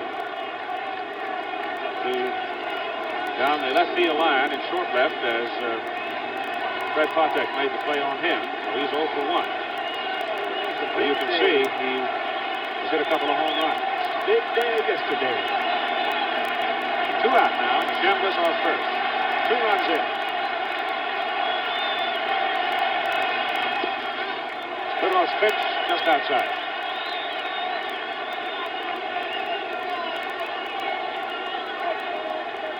Cowens plays Nettles in deep right center. McRae. Well back in right. Just outside again. 2 balls and no strikes. Well, he's behind right now 2-0. I'm sure you won't see Mr. Nettles being bashful. He will be letting the shaft out, as they say in golf. Getting the old one wood out. The driver. High fly ball. Freddie Patek goes back. Cowens comes in. Patek is the man. Makes the catch. And the inning is over. But the New York Yankees strike for 2 runs. And after 3 complete innings of play, take a 4-3 lead. Cincinnati Reds, who do you want to play in the series? Well, I think there's still some magic attached to the Yankees, and if I had my preference, I'd prefer to go to Yankee Stadium and play there. I've never been there, and it'd be quite an experience. Bob is no longer that svelte young man that came out of Long Beach, is he? No, he was some big bonus baby with the Pittsburgh Pirates. He was supposed to become one of the greatest Pirates ever played. That didn't happen either. He's been around. Montreal. Probably be one of the designated hitters for Sparky Anderson in the World Series. You're looking at Hal McRae, who spent the better part of the season for Kansas City as a designated hitter. He stands at the plate. And following Hal McRae, then we'll have Jamie Quirk and Cookie Rojas, and McRae pops it up to the infield. Chambliss gets the call from the pitcher, Figueroa, puts it away. Big Ed directing traffic. Didn't want anybody fooling with his first baseman on that one. Let me tell you, Keith, I thought Splittorff cut away cheaply. 1 in, men on first and third, none out. Got out of it. Chambliss on the force, and then retired the left hand. But his major problem is going to be, from here on in, stamina. I think it's clear already that having come on in the third on Sunday night past and worked through the 8th, he is not as sharp as he was on Sunday night. Now it is Jamie Quirk, the designated hitter, facing right-hander Ed Figueroa. 28 years of age today. Hits it over the mound. Stanley charges. Throws on the run. Gets it. That's one of my favorite plays right there, Keith. Shows how much agility, how much movement, how much lateral movement a guy has. Really shows what kind of an athlete a guy is. You don't have to hit a lot of home runs. You don't have to hit a lot of great average, but look at the movement, the ability. They call it in baseball how much cat a fella has in him, how he moves. Did you see how much he was thrown out by? Remember, we remarked yesterday, Reggie, Quirk is without foot speed. Cookie Rojas, single, stolen base, scored a run back in the second inning. for Kansas City. Yankees are leading here in the top of the fourth, 4-3. And Rojas hits a fly ball. It's well hit to White and left. Boy back to make the catch, and Kansas City is gone in order. So after 3.5 innings of play in the championship game, the Yankees lead the Royals 4-3. Yankee Stadium. For the Yankees, it'll be Oscar Gamble, Willie Randolph, and Fred Stanley, and Telly Savalas. Way to go, Telly. Telly's all wrapped up in all that fur, but out in the Yankee bullpen, it looks like they've got some kind of a small container out there and a small fire to keep themselves warm. Bottom of the fourth inning for the Yankees. They lead 4-3. Paul Splidoff delivers to Gamble, and he goes up to bunt it. Foul tips it, and it's strike one. Gamble struck out looking. Willie Randolph will follow, and then Stanley. Bottom third of the order has not been able to break through against Splidoff so far. It's been the top of the order that's done all the damage so far in the game for New York. Gamble hasn't played against left-handers all year long. He's hit 15 home runs off right-handers, only 2 off left-handers. He's only hit 178, Howard. Fouled away and into the crowd, and of course we have covered the point as well that Billy Martin wants to keep Elliott Maddox and Lou Piniella for later in the game in case he needs some pinch hitting. Ellie Hendricks, though, the catcher, came up and delivered, and the only time he's been called on in the series, and Splidoff throws hard outside. 1 ball and 2 strikes now, the count. Special quality to be a pinch hitter. There we see Splidoff. In control. Can he keep dealing? Aces.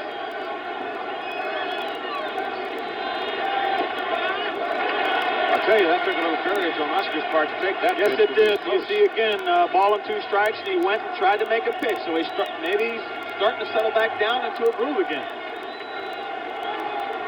I believe Kansas City will score again. So the Yankees better get some action going. Just low. In fact, quite low. Yankee Stadium.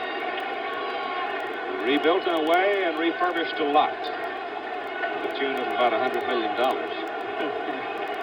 $55 million of which was the allocated cost to the city. Peanuts.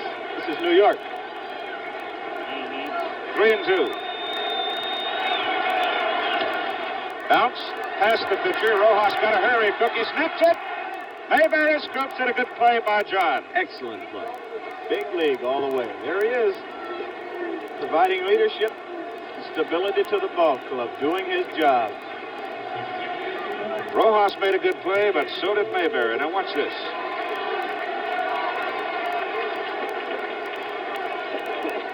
Got a half a pound of dirt with it. Doesn't matter. Here's Willie Randolph. Hits it to the right side. Bang, bang. Mayberry. 2 gone.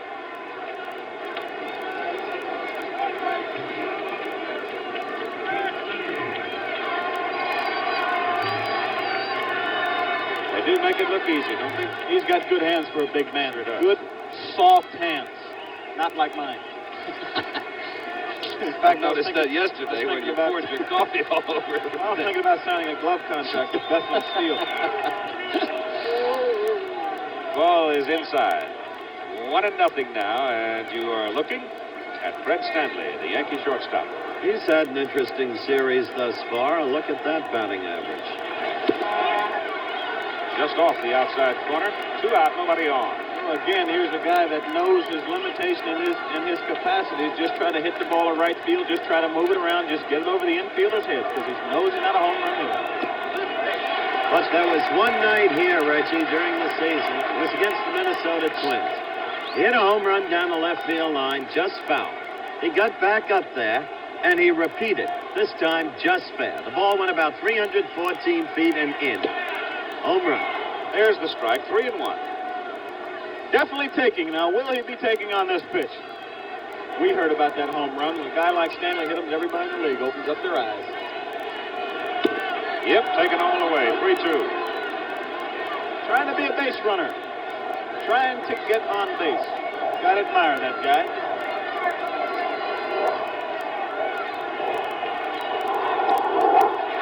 That pitch was just low. And Stanley waits him out. Gets the free pass. And it works. You see him using his ability. down the left field line, in toward home plate here at Yankee Stadium. You can see it is absolute capacity.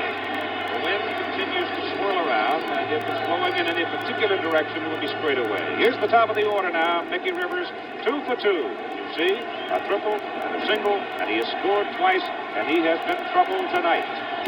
Swing and a miss. He's got some of the weirdest actions at the plate of anyone I've ever seen. There's Paul Splitoff, but Mickey Rivers is always moving, always dancing, kind of fidgety kind of a ball player. Both feet moving. Like he's running in the box. Ball 1, just high. In batting practice tonight, Mickey hit 2 in the seats down the right field line. He has occasional power, Keith. We've discussed that earlier on in the series, and he proved it in the very opening inning when he tripled over Pocat's head. He hit 1 here this year, a home run into the right center bleachers. It was a tremendous post. Stanley off first, 2 out for the Yankees. Bottom of the 4th inning, Rivers fouls it away. And it's 1 ball, 2 strikes on Mickey. Waiting on deck is Roy White, who's also scored twice tonight. So it's Rivers and White who've done all the scoring. They've gotten all of the Yankee 4 runs. 2 apiece.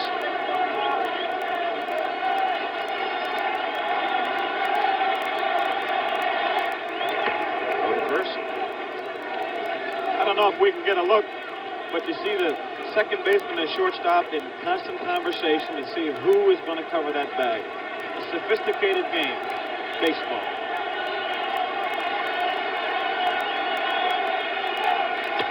Rivers hits it foul down the left side. Got some wood on it, though, and knocks it well back into the crowd. He really did. He hit that a good piece. A little more to the right. Could have gotten in there. It had that much carry. There's a lot of things that go on during the baseball game. Even when it's kind of quiet, you have your second baseman and shortstop. You wonder who's going to cover. You have the concentration on the batter by the pitcher and the catcher, and the outfielders wondering where they're going to throw the ball when they receive it during this kind of a situation. Ball to the right side into right field, base hit. Brett Stanley going around second, heading for third. Throw comes in to Cookie Rojas. We've got Yankees at the corner. He is a hot hitter tonight. I might as well tell you, folks, that principal owner George Steinbrenner was not happy with Mickey Rivers' performance last night, and he had Mickey privately up in his office after the game, some 30 minutes after the contest had ended, and he let Mickey have a good piece of his mind. Apparently, it took hold, because Mickey is a hot hitter tonight. Andy Hassler and Marty Patton again in the Kansas City bullpen. With Brett Stanley at third, there's the right-hander Patton. Always amazes me how somebody that never played the game can tell somebody how to play it. Don't be bitter. Roy White at the plate. There's Andy Hassler throwing in the Kansas City bullpen. All 1 on Roy White. I'll keep it in. Better have to. Don't come down the Oakland clubhouse or the Baltimore clubhouse and tell me what to do. Roy White. Need a base hit. Just high. There's Stanley on third. Rivers on first. 2 out. Bottom of the 4th inning. The Yankees lead 4-3.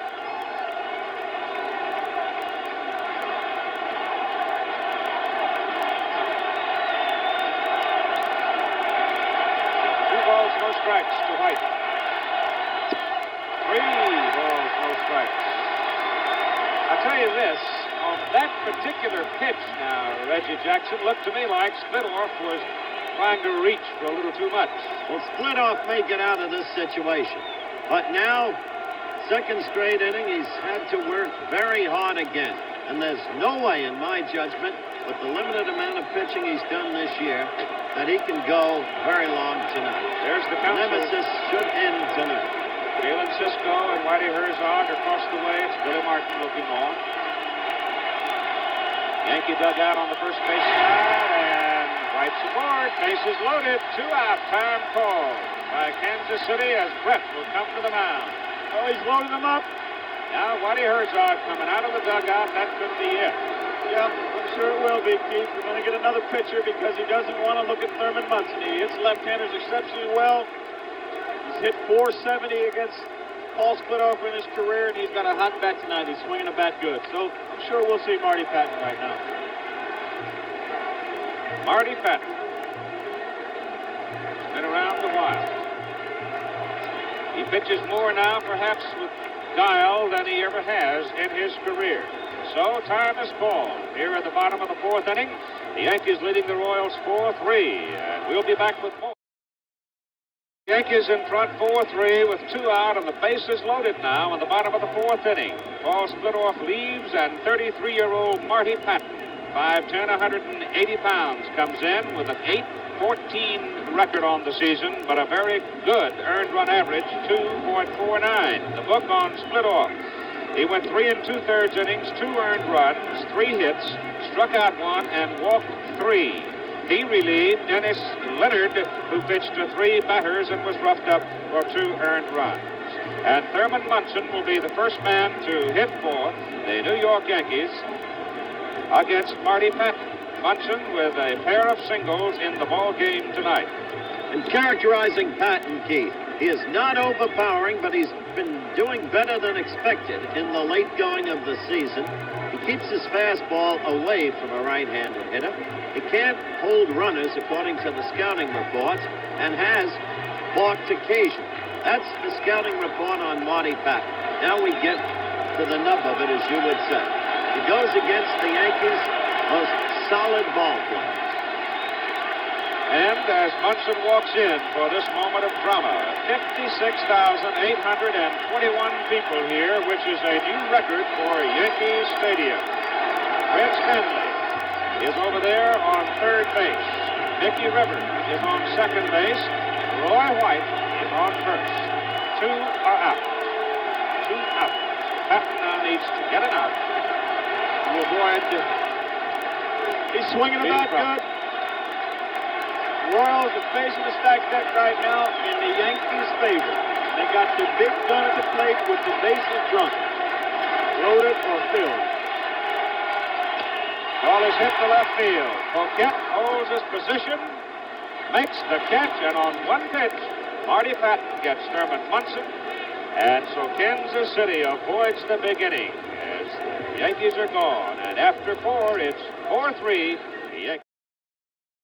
The 5th inning for the Kansas City Royals. It'll be Fred Patek, Buck Martinez, and the top of the order, Al Cowan. Well, that's the city at night.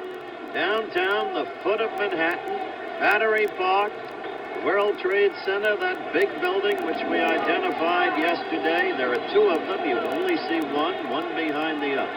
Back to the action. But Ed Figueroa pitching to 5'4", Freddie Patek. A swing and a miss on a raking pitch for strike 1. Now, I say this, Keith. In perspective, this reminds me of last Sunday night's game. The Yankees went ahead then 3-2. I'll continue in a moment. Tight with it. But in that game, if you remember, they had 9 hits after 3 1/3 innings and only 3 runs. Splitoff got away in a potentially destructive situation, explosive, cheaply, and Kansas City got out of it last inning. The Yankees have not capitalized. Ball is hit high on the right side of the infield. Playable. Chambliss backing up. Chris in foul ground. Makes the catch. 1 out. Ed Figueroa now has retired 7 straight. Seems to have settled down, Reg. Yes, he has seemed to have settled down, Howard. He's going to have to get some kind of good rhythm because I'm sure that if the slightest sign of any slippage at all, that Billy Martin will get him out there because he's got 4 or 5 guys out there ready, willing, and able, that's for sure. Martinez again. Into left field. Base hit for Buck. Played very well in the series. He certainly has. He's an unsung leader of this club in this series. Coming into it, batting .221 on the season, Reg. No question about it. As we've said before, a short series, anything can happen. A lot of unsung heroes. A lot of unsung heroes, and you never know what can happen. A guy can get a hot bat. Look at Fred Stanley. And, of course, a guy like Munson that just continues to apply the pressure. Al Cowan's batting average, however, in the series has been shrinking some here at Yankee Stadium. Now down to 158. He's at the plate and takes ball one from Figueroa. We get more action now in the Yankee bullpen. Looks like it might be Jackson again. It is. Grant Jackson, number 25, left-hander.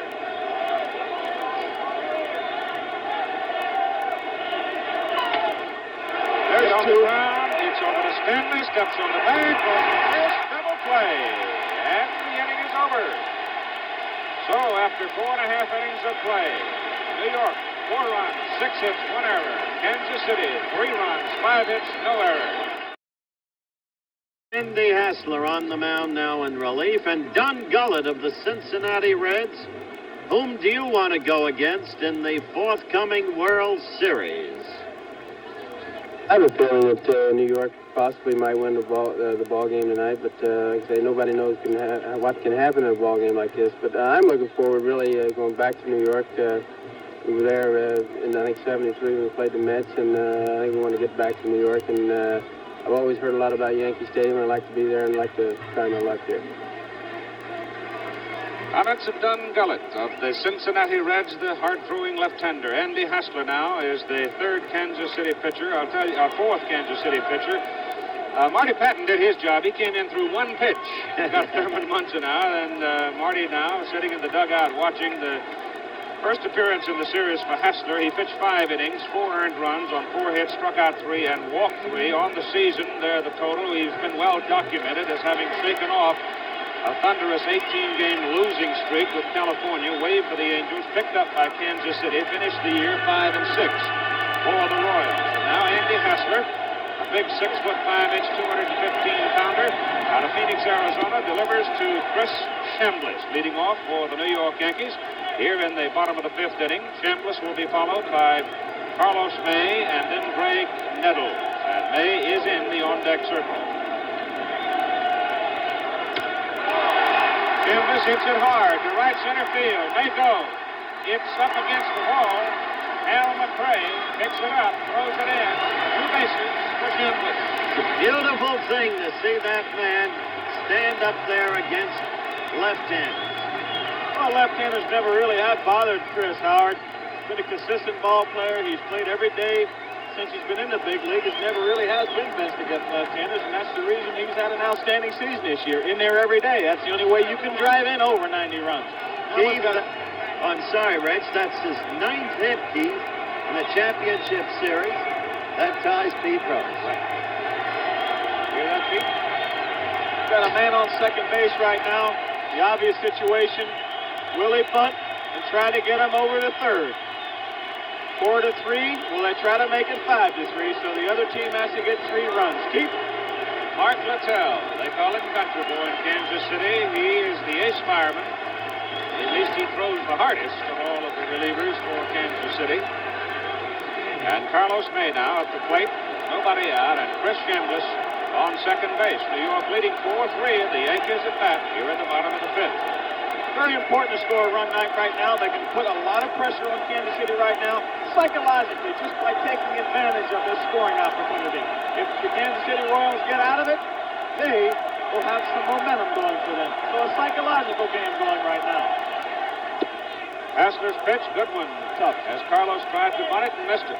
He's tough. Big, 3/4 arm, throwing left-hander, and a little bit wild. Just wild enough to kind of keep you off balance at the plate. He's even tough to bunt, Keith.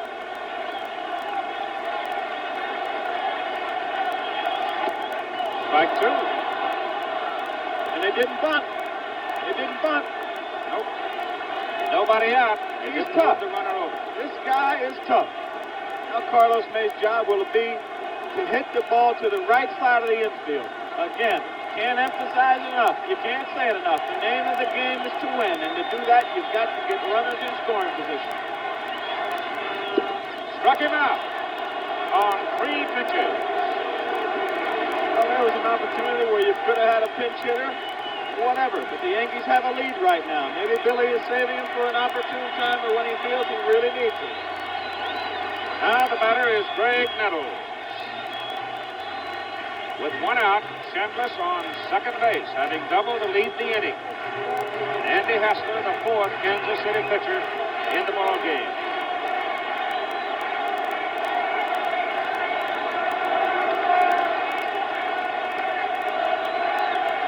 Look at Big Andy. Little problem with the signs. Maybe he didn't want to throw him that pitch. You have a situation where the catcher may have read the scouting report and he knows what the manager wants to do, where he wants to pitch him.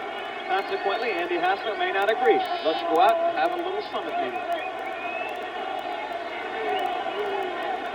Now they're asking Poquette, the Kansas City left fielder, to come in some. Tom is way back at left. They bring him in. The center fielder, Cowens, well over into right center. And you see the big hole there in left center field for Greg Neville. High fly ball on the right side of the infield for John Mayberry. Just fair. John puts it away, and now you've got 2 outs with Chambliss still sitting out at second base. They failed to advance him. For the Yankees at this point, even though they're 1 run ahead, the omens are not good. They continue not to capitalize on scoring opportunities. That's the key point here. Because sooner or later, one can expect Kansas City to explode. Oscar Gamble, 250 hitter in the championship series. He hasn't hit well off left-handers either, Keith. He's looked at a call third strike and grounded out second to first. Tonight he's 0 for 2, strike 1. Dips it foul.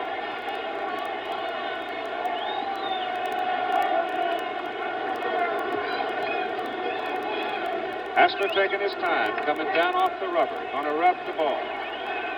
Shake off the trimmers that might grip him. I'll tell you, you got to be pumped up under these circumstances. You've got to be high. You have to look at his feet, how he's standing, how he's going after it. What's he thinking? Tough situation for the big guy. He's got him running and hiding right now, Keith. Count is 1-1 on Oscar Gamble. And again, they play Oscar to pull, or that is, the center fielder goes into right center with him. Again, let's make note, if they get out of this inning, they're going to be psychologically up. Jims him inside, 2-1. A situation where the Yankees fail to advance that leadoff double over to third base. And when you're out there on the field, you know what these things mean. Get that runner over to third in the scoring position. If they don't do it, it's a success for the defensive ball club. Chambliss off second. Hassler pitches. Gamble hits it foul down the left field line in the crowd. And Christopher will go back to second base. Mark Littell is the man right now in the Kansas City bullpen. Young pitcher that can really throw the baseball hard. Or, if you like, swiftly.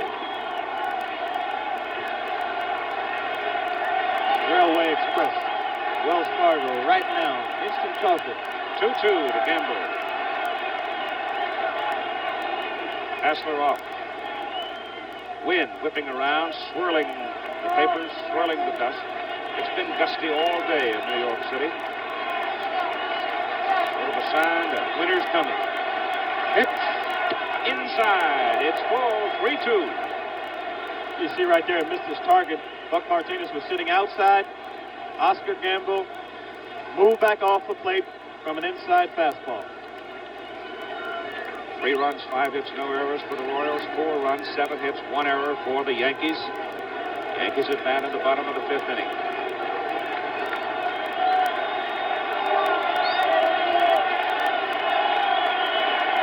Pitch to Gamble. Check swing, roller, let it go, it'll be foul, and Hassler scoops it up the moment it goes outside the choke line. He's tough. He keeps you off balance, as I said before, and you haven't really seen Oscar Gamble or any of the left-handed hitters have a real good full cut, a good swing off of this guy. Chambliss, double. He's annoying. He's uncomfortable. And Chambliss hit the first pitch for a double. Do you know what? As big as he is, and as strong as he is, and as athletic he is, his wife, Deborah, can drum him on the golf course. She is a good player. Yes, from Arizona. Yes. Right. A pretty blonde. Full count to Gamble, and Oscar again comes back away. Late umpire Art Quent's calling time. Chris Chambliss at second base, 2 out.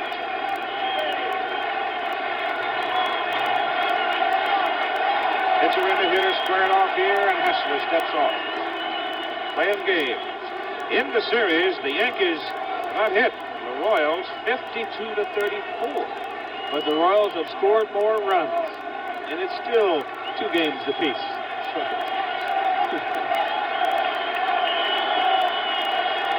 3-2 pitch. Low, ball 4. So it's a walk for Oscar Gamble. Now you've got 2 on with 2 out as Oscar goes to first. Elston Howard there, and over at second, it's Chris Chambliss. And he probably wishes he had a jacket by now. There's some conversation. Now you got Willie Randolph up, Keith. On the series, he's only 2 for 14. But I remind you that during the season, this kid rarely killed a rally. Now, it's a clutch moment. And Hessler comes high for ball 1. And here comes Galen Cisco out of the dugout, going to the mound.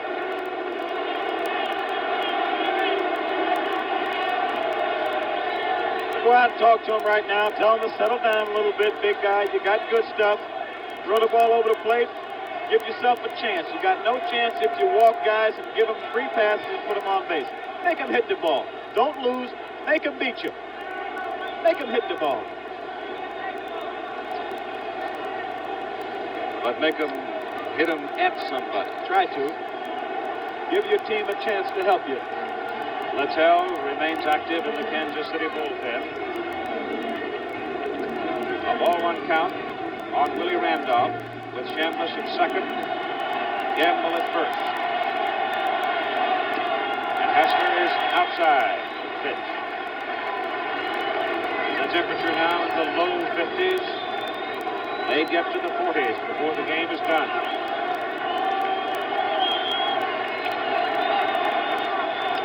Wow, what a... Looked like he reached back and then snapped. The ball just broke enough.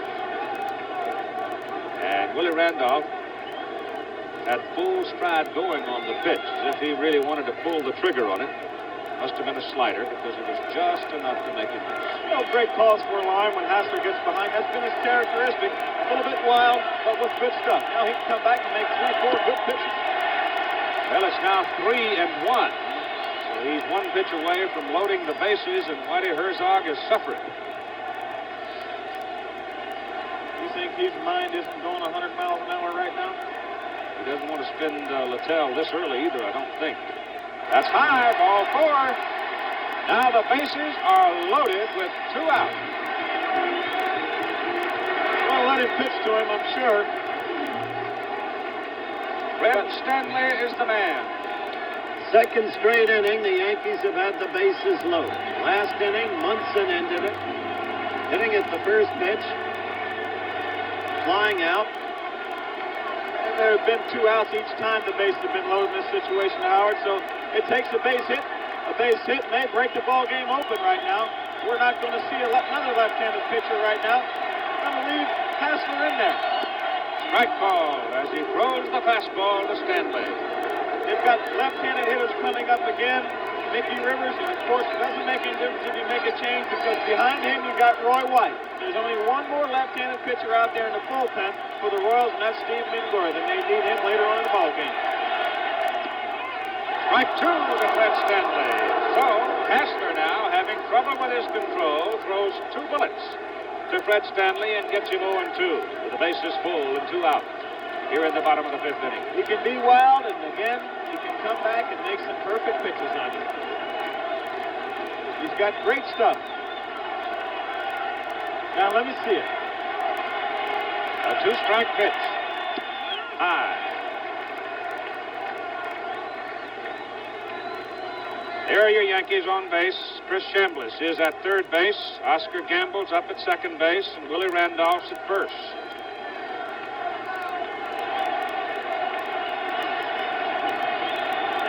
One and 2.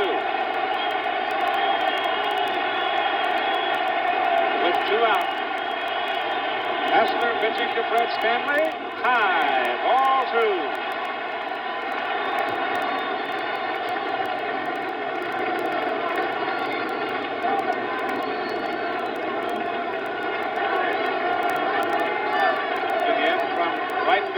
From the corner.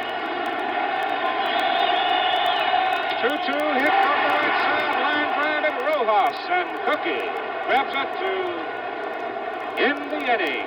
So the Yankees leave the bases loaded, leading the ball game 4-3. We'll be back with more after this word from our stadium as we move to the top of the 6th inning. The score is 4-3. New York leads Kansas City. Keith Jackson along with Howard Cosell and Reggie Jackson. There's the line total in the ball game so far, the line score. You can see the Yankees about hit Kansas City, but the Royals still within reach. And here is young Tom Poquette to lead off. Point to be made is that the Yankees have 7 hits, 4 bases on balls. They have left 8 men on base. This game, certainly up to this point, with the Yanks still ahead, resembles the pattern of Sunday night's game. Poquette looks at the pitch from Ed Figueroa. Low ball 1. George Brett is on deck, and then will be the cleanup hitter, John Mayberry. This guy's used to leading off innings, hitting .337 leading off innings. Keith, I'm sorry for walking on you. Right? 1-1. Well, that wind is cold. You know that? Winters are coming to New York. Howard, you better get a heavier coat. Taps it over the mound. Over for it is Randolph. Throws him out. 1 gone.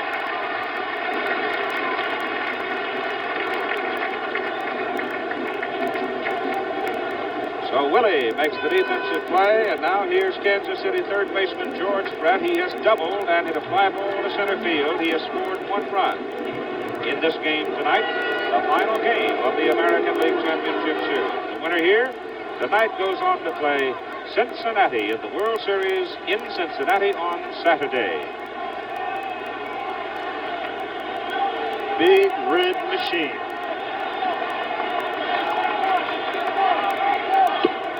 Figueroa's fastball is high. George Brett said he doesn't look to hit home runs sometimes, but in a situation like this, they're 1 run down, and he hits Figueroa so well, just maybe. Goes away from him. It's 2 balls and no strikes. Brent Jackson is in the Yankee bullpen, and Mark Littell in the Kansas City bullpen. An ideal situation. The count is 2-0. And there you see Thurman telling them to keep the ball down. Keep the ball down.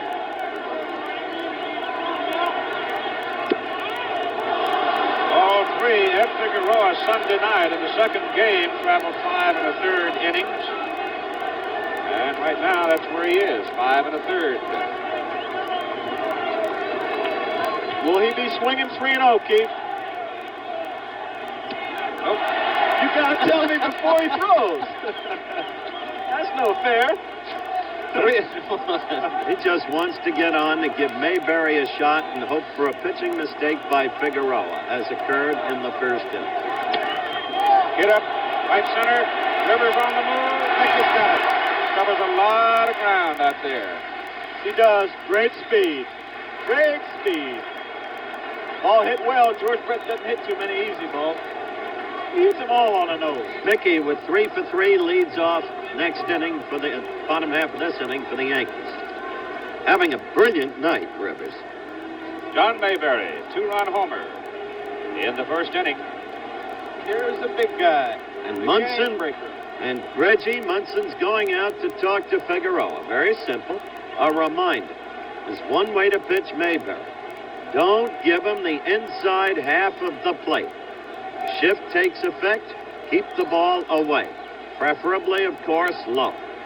All right, now you look at it defensively. You can see out there in the top left of your picture, that's Roy White, the left fielder. He's almost straight away at left, but there's about 4 acres between him and Mickey Rivers. And then you come over to the right fielder, who's straight away at right. The infield, the shortstop is on the second base side of second base. The third baseman, Nettles, is up at the normal shortstop position, and Figueroa is high on the first pitch to Mayberry. It's ball 1. That one is also High again, Keith. Here's a situation here. He's got to be careful with Mayberry. It's 4-3, and the right field porch is right on his left shoulder, really. Just a little blooper can get over the right field wall here. And you see Big John gritting his teeth and grinding it out. He can't be swinging for a little blooper or going to left field. He's got to go for the marble. And he got low there. And John's got to do it. Was hoist. We have just had another balloon removed. I was talking to Charlie Lau about how far John appears to be standing away, and Charlie said, well, last year he hit a ton, stepping forcefully into the pitch, and there's a shot. Going toward the corner, it is off the wall. Good play by Gamble as he holds into a single. He hit it so hard that all Oscar had to do was turn around and play the ricochet. Well, you see the expression of Mayberry. Nice play by Oscar Gamble off the wall, an outstanding throw. This ball's hit so hard. Fastball inside. Hit it hard enough to be a home run, but he didn't get it up enough. Off the 310 sign, and a good play by Oscar, holding Big John to a single. Well, you know how bright, how astute Billy Martin is. He took cognizance of that. Figueroa couldn't pitch Mayberry the way he was supposed to. Al McRae, a little tap out in front of the plate. Figueroa up, throws, gets him. So Al McRae, an excuse me swing, taps back to the pitcher. And so we've gone through 5 1/2, and the Yankees still lead the Royals 4-3.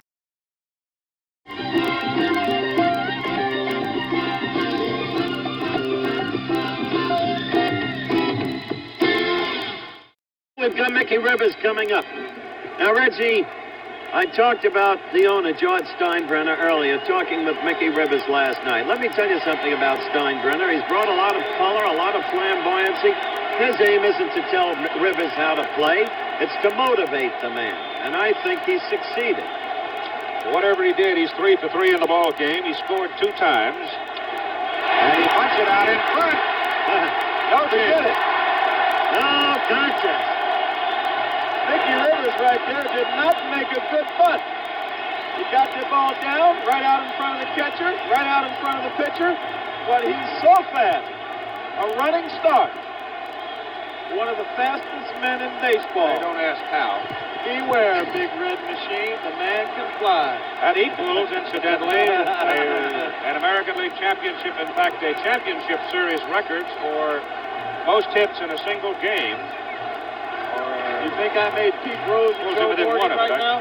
Yeah. Get up out of their chair? I guess the record is 5, so Rivers now, with 4 in a row, is 1 away from the record. Meanwhile, he's had 8 hits in the series. And 22 at-bats, and we've got a ball 1 count. And here's where all the things Reggie has talked about in terms of what Mickey Rivers does to unsettle the opposition, all those things now come into play, into focus. Roy White, the hitter for New York. White and Rivers have scored all of New York's runs.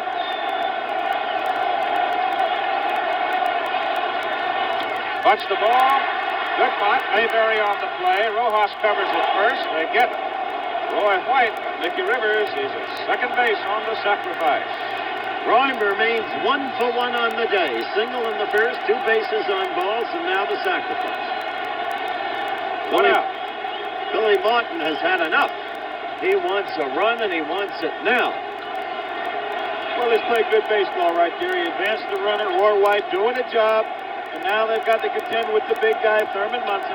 They'll probably pitch around him or pitch to him tough. They may even go on and give him an intentional pass and make Chris Chambliss drive to run in instead of Munson. Well, Galen Cisco has come to the mound to talk with Andy Hassler and Buck Martinez, and they're making their decision right now, and you can see that Andy is in full agreement with whatever the coach is saying. Mark Littell and Steve Mingori. Mingori is the left-hander. Baby daughter born to the Mingoris yesterday. Steve saw a picture of her first time today. And there's the country boy, Littell, number 17. Thurman Munson at the plate. You've got 1 out. Rivers at second. I don't think I've ever seen a manager get more out of his roster than Whitey Herzog has gotten out of his in this series, Reggie. He's been a brilliant manager. Great job overcoming the injuries. I don't think they're going to pitch to Munson. They're going to pitch around him. If he hits, he's going to have to hit a bad pitch. They pitch to him, they're crazy. Well, they just zipped the fastball over the inside corner for a strike. 91 miles an hour on that pitch. He's not making that $150,000 for nothing. Is that what Thurman's making? I mean, if he ain't, he's spitting on it. You're with it, man. Rivers off second base. Hits it to right. Base hit. There comes your insurance run around third base. Munson digging for second. He's out. Herman Munson trying to go to second. He is thrown out by Hal McRae, but Nicky Rivers scored from second base, and the Yankees lead it 5-3. I say to yourself, while watching this TV game, sitting at home, why did Thurman Munson go after that? Why did he try to stretch it into a double? There you see him going with the pitch, as he's done so well all year long. He's done the last couple of years, driving in 105 runs.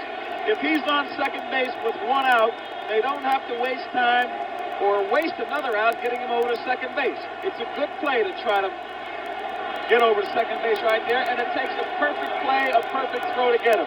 Thurman came back to the dugout, though, and he said, who said McRae couldn't throw out of that right field corner? He shot him down. All right, Keith. Thurman Munson has just connected his 10th hit of the series. Howard said he couldn't throw. Now, you were right. They were crazy to pitch to. Look at Mickey go. Got the go sign from Dick Hauser, never looked. Just checked his coach and came on in. 2 out now. The bases are empty for Chris Chambliss as the Yankees build the lead to 5-3 here in the bottom of the 6th inning. Andy Hassler being pummeled a little bit for the Yankees here. Munson 10 out of 22 on the series, a new record in total hits in the championship series. Sorry about that, Pete Rose. High. Petey doesn't mind. He just wants to win. He's throwing things around his house right now. No, he's in Johnny Bench's restaurant. Better not be throwing around the house. Carroll will get after him. There's a strike. 2-1 to Chambliss.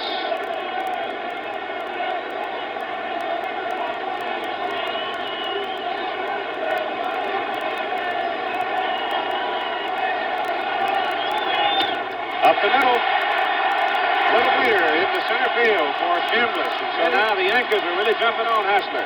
And he's got 10 base hits. That's right. And he continues to chew up left-handers.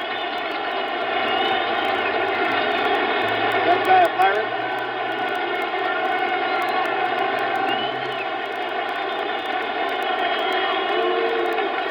Now with Chambliss on first base. No movement in the Kansas City dugout, though Roy Herzog and Cisco have talked again, and Whitey's pacing. Reggie Chambliss is 10 out of 20. 500 on the series. That's what you call scalding the ball. And 7 RBIs on the series. Now, who's the most valuable? Now, that's why there's some question on this ball club as to who is the most valuable player. Both of these fellows, Thurman Munson, along with Chris Chambliss, along with Mickey Rivers, that's right, have exemplified or showed you the reasons why they are being considered all in the running for the most valuable player award. Who do you give it to? Carlos May takes high, ball 1. They've all been outstanding. Whom do you give it to? I don't want to get in it. You've raised the question.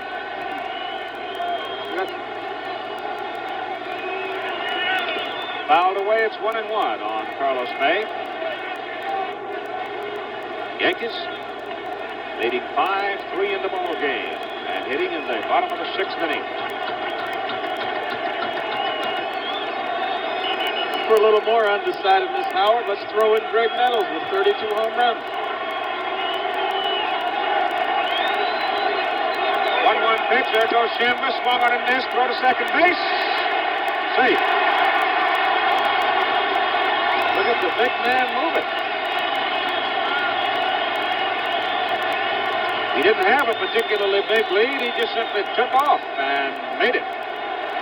Good slide. Fadeaway slide. Now with 2 outs, Chambliss out at second. The base hit that's scoring. Carlos May up there as you see the replay looking in from center field. And it's 1-2 on the batter, May. Little tap, George Brett charging at third base. Throws in the dirt. Mayberry can't handle it. Here comes Shambles to the plate. Yankees That's a big run. That's the biggest run in the ball game right there. It gives them a 3-run lead. Right. And it now takes 4 runs for them to get beat. So that's the biggest run in the ball game. That's right. Suddenly the Yankees have totally capitalized. Billy Martin and his people using the running game that served them so well. Let's take another look. Little chop-up by Lee May. Callers may, forgive me. I was suddenly with Reggie Jackson's club. And John couldn't hold on to the ball. Thrown into the dirt. Error on the third baseman, the third throwing error on George Brett in this series. Now it is a 6-3 ball game, and we've got time called as the umpires and the ground crew and everybody out there has to take a moment to help clean things up again. So George Brett charging that little temper at third base, could not get the throw on the money. Mayberry, who is as skilled as anybody in digging him out, could not come up with that one cleanly. And Chris Chambliss running on the tap came in to score. Tough play right there for George. He hurried himself a little bit. Didn't have to quite hurry that much because it appeared as though he had plenty of time. Make an error like that, George knows what he's done. I believe it will just make him a better hitter the next time he comes to the plate. Well, the Royals are going to need a little hitting because they're now down by 3.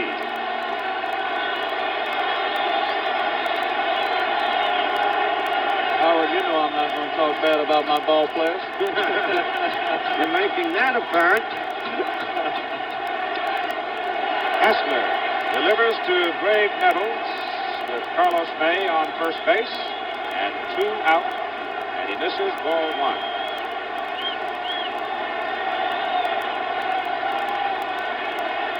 It runs through your mind, make a mistake like that. You know you want to try to make up for it. Carlos is called off the bases, and obviously we're going to get a runner.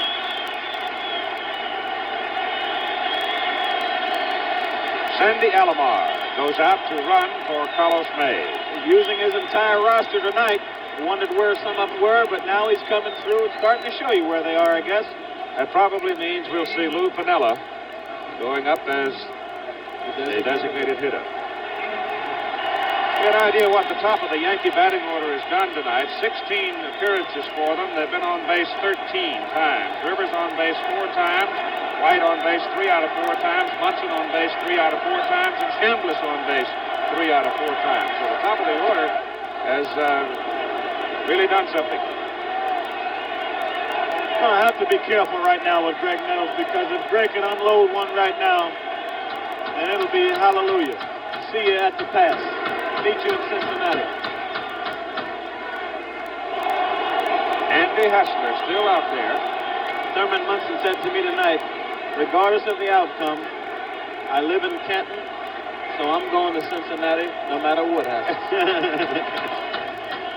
Those 4 men, Keith, that you just named, by the way, have 10 hits tonight. Here goes Alomar. Whoa! Got him! Inning is over, but it is a big inning for the Yankees as they score 2 and now enjoy a 3-run cushion after 6 innings of play. The Yankees 6 and the Royals 3. Anderson, whom do you want to face? I don't care which one we play. I think they're both outstanding ball clubs. But to be in the World Series, I wouldn't mind if we played the Nankai Hawks over in Japan.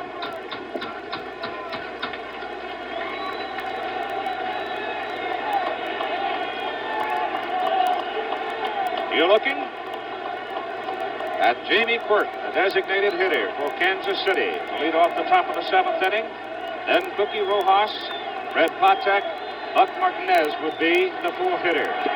Jamie Quirk in the ball game. Fly ball to left, grounded out to short. He's 0 for 2.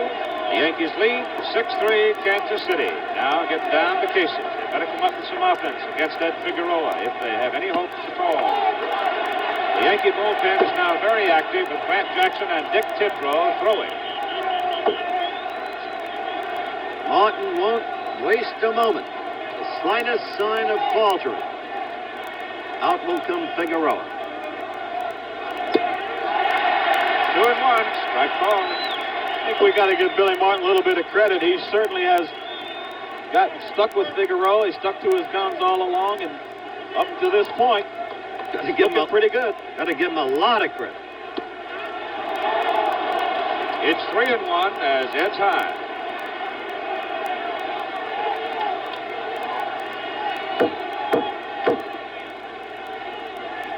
Talk about the fiery, feisty Billy Martin. He's shown me a lot of class the last couple of days. Hard shot. Memphis nails it at first base. Chris Champlin leading his feet. Pulls it down. Watch the quickness of the big guy at first. No chance for indecision. Bang, bang. Stick your glove up and hope it's there. And hope it doesn't rip your head off. Looked into his glove to make sure. Had to believe it. See it to believe it. Otherwise, it could have been 2 for Burke. Cookie Rojas takes her. Strike 1. Figueroa's moving along quite easy right now, setting a nice pattern. He's got everything going for him. 2.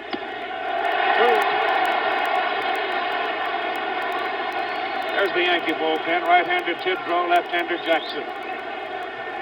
Got the momentum going. Got the crowd on his side. Just scored a couple of runs.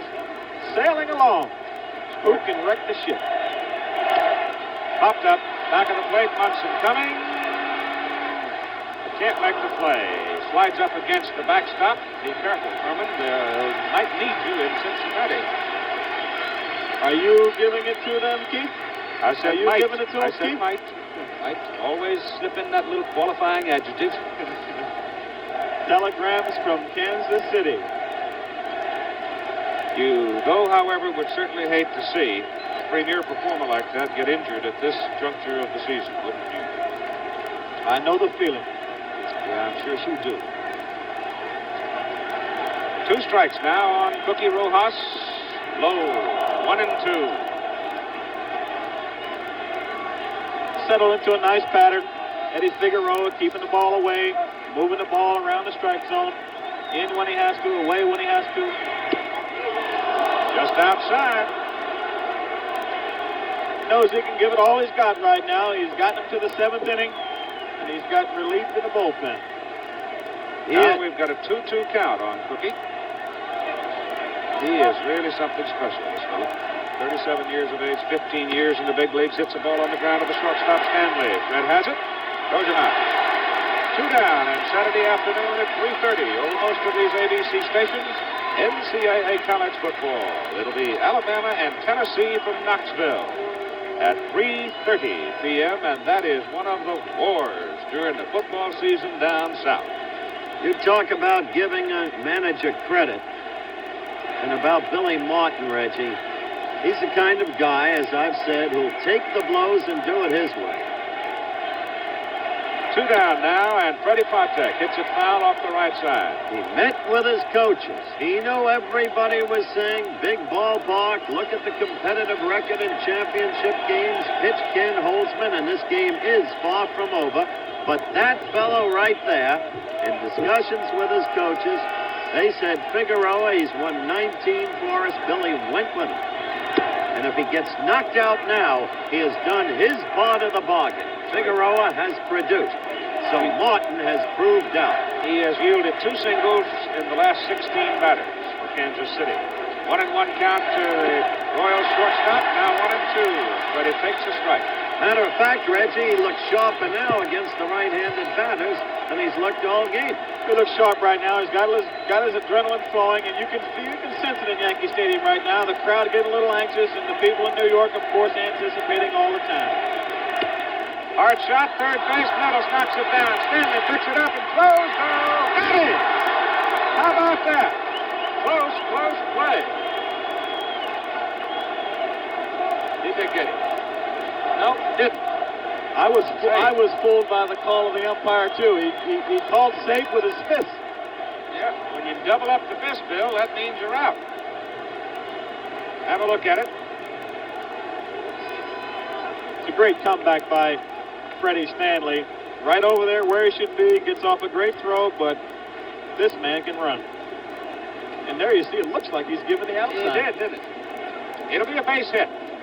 Sharply hit by Freddie Patek. So this crappy little guy, he's just absolutely been marvelous for the Kansas City Royals. He is the leader. He's the guy that takes them and shakes them and moves them around. Patek off, he might go. Pitches inside. Given just a little bit of room as Buck Martinez is up there and 2 for 2 in this ball game. All these at-bats right now are what you can call throwaways. No deposit, no return. Said it before and I'll say it again. There's no tomorrow. Cash in your coupons, boys. High to Martinez, and Figueroa asks for another baseball. It's 2 balls and no strikes with Freddie Patek on first base. Waiting in the on-deck circle, Al Cowens. There's Patek. Remind you again that Tidrow is heating in the bullpen, and so is Grant Jackson.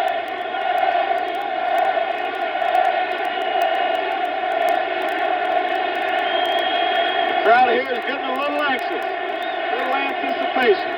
Don't count the Royals down. They've proved before that their men and pros can be pros. Ball players don't give up. They never give up. 3 balls and no strikes now to Buck Martinez.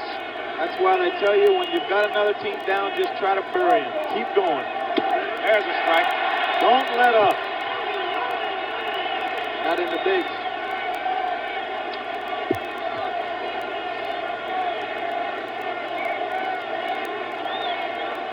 There's Tidrow, the right-hander. Jackson, the left-hander. Patek edging off first. By 2 balls.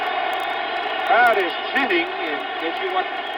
Define the rumble in the background. They're chanting Eddie, Eddie. Got to go after it. Buck is trying to take food off of your table, Ed. There goes Patek. Ball hit to left field. Roy White has the play. Inning is over. Kansas City, no runs on 1 hit. They leave 1 after 6.5. It's 6-3 Yankees.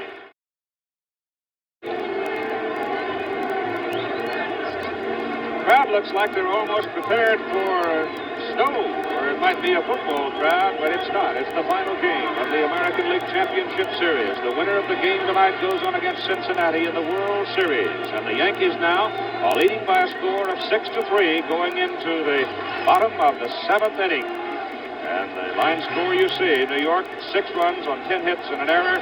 Kansas City 3 runs, 7 hits and an error.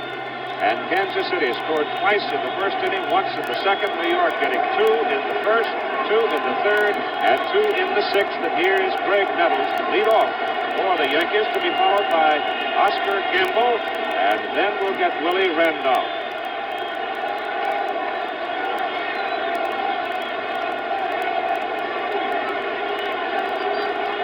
And Andy Hassler is still the man. Kansas City pitcher. And the first one to Nettles is inside, ball 1. I'm sure the old American League home run champ here just like to dial 8 like they do in a hotel for long distance. Just one more time for good measure. Outside, ball 2.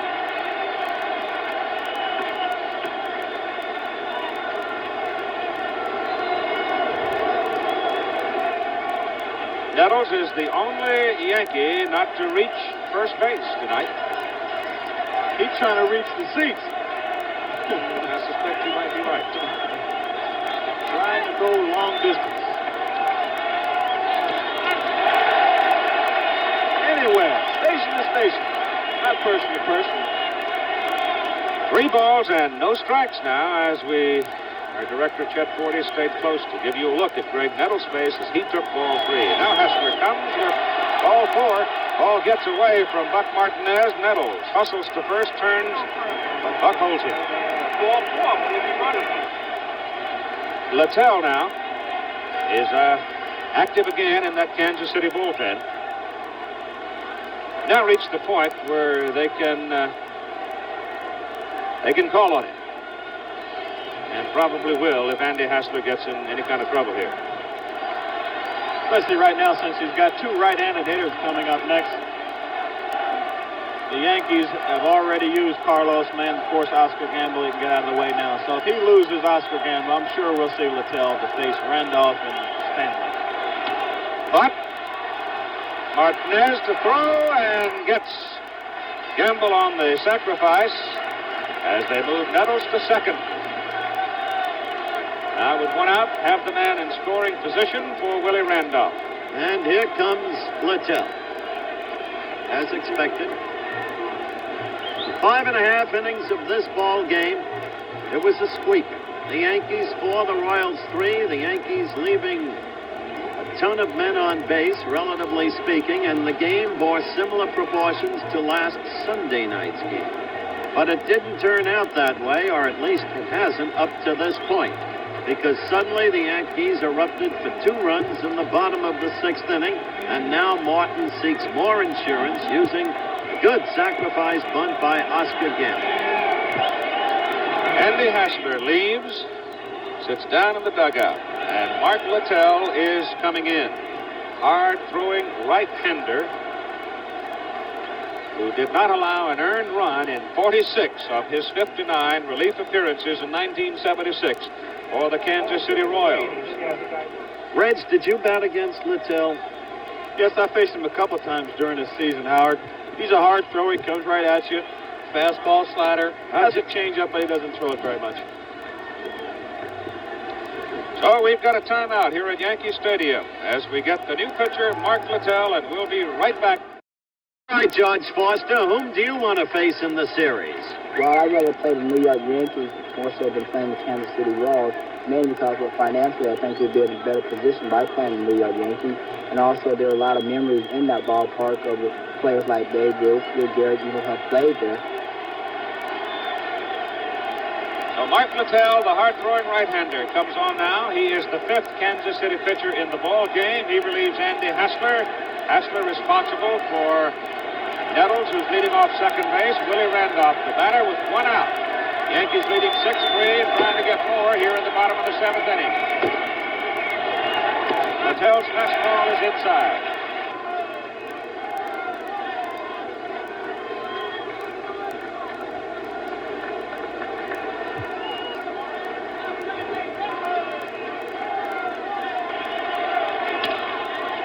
Tap toward short. Patek throws and gets Randolph as Nettles goes to third with 2 out. This job, he comes in there. You see Greg Nettles getting a little whisper from Dick Hauser. He comes into the game, Mark Littell does, knowing that he cannot afford to give up another run. If he does, the psychological advantage could get completely out of hand for the Kansas City Royals right now. So he's got a job to do, Mark Littell does, for his ball club. And there's Fred Stanley. Nettles off third. Stanley the batter. Littell with 2 out.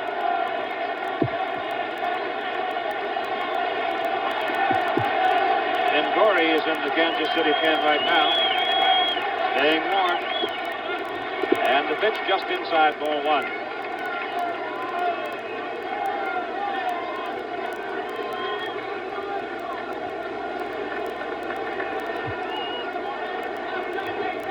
There's the left-hander, Mingori, Steve Mingori.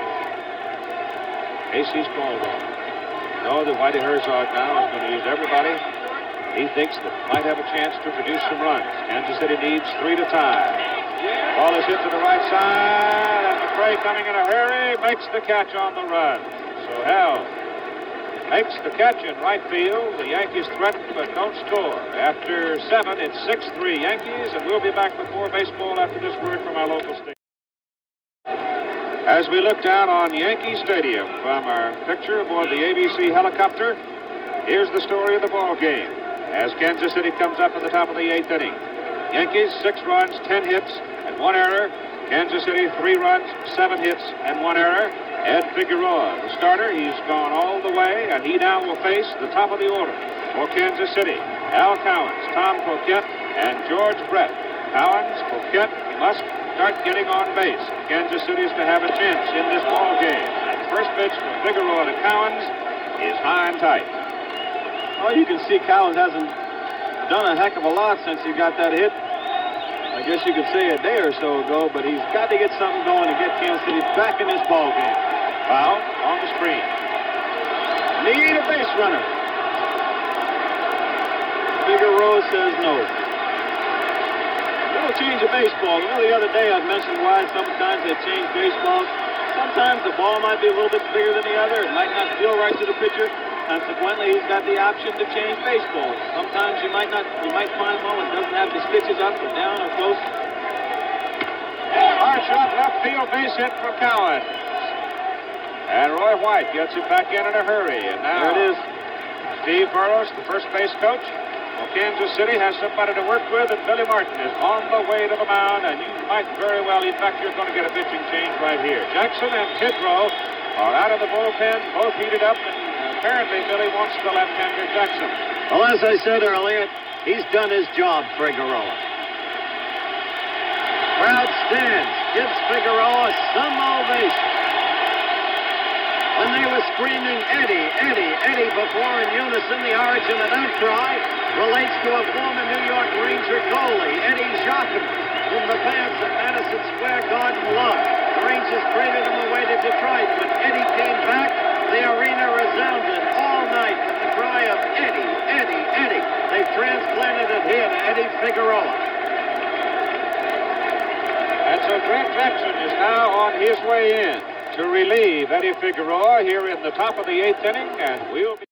Kind of a strong bullpen. Billy Martin returns to the dugout now, having put Grant Jackson, veteran left-hander, into the ball game in relief of Eddie Figueroa. Figueroa traveling 7 complete innings. Jackson on the season, 7-1. He'll be facing a pinch hitter for Kansas City, Jim Wolford. Summoned, he will hit for Poquette.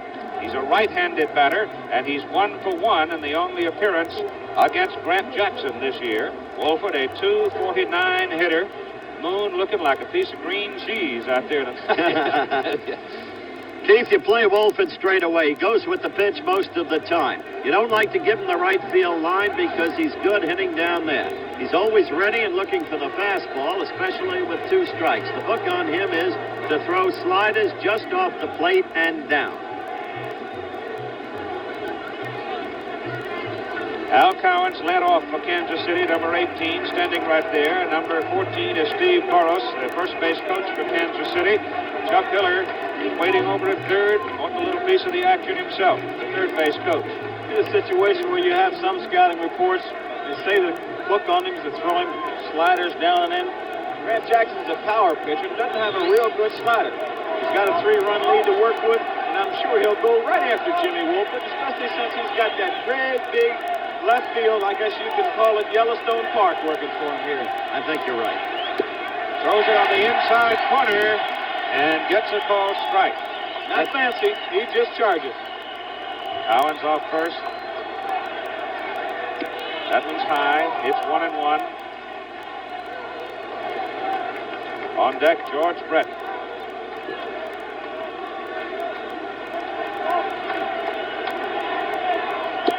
Swing and a miss. It's 1-2. Billy Martin going for Grant Jackson. Because he knows the power men coming up to Kansas City are from the left side, obviously. He wants Jackson to work against Brett and Mayberry.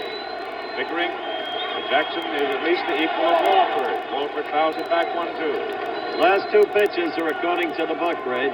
Sailing away to the outside and down. One fastball away, and the other one was a ball that was down. It was a breaking ball, kind of out of characteristic for Grant. But you never know in situations. There's the story on Grant Jackson's career versus the Kansas City Royals. The Royals have been in existence for the 8 seasons. Here they are fighting with the Yankees for the American League pennant. That pitch is just high, 2-2.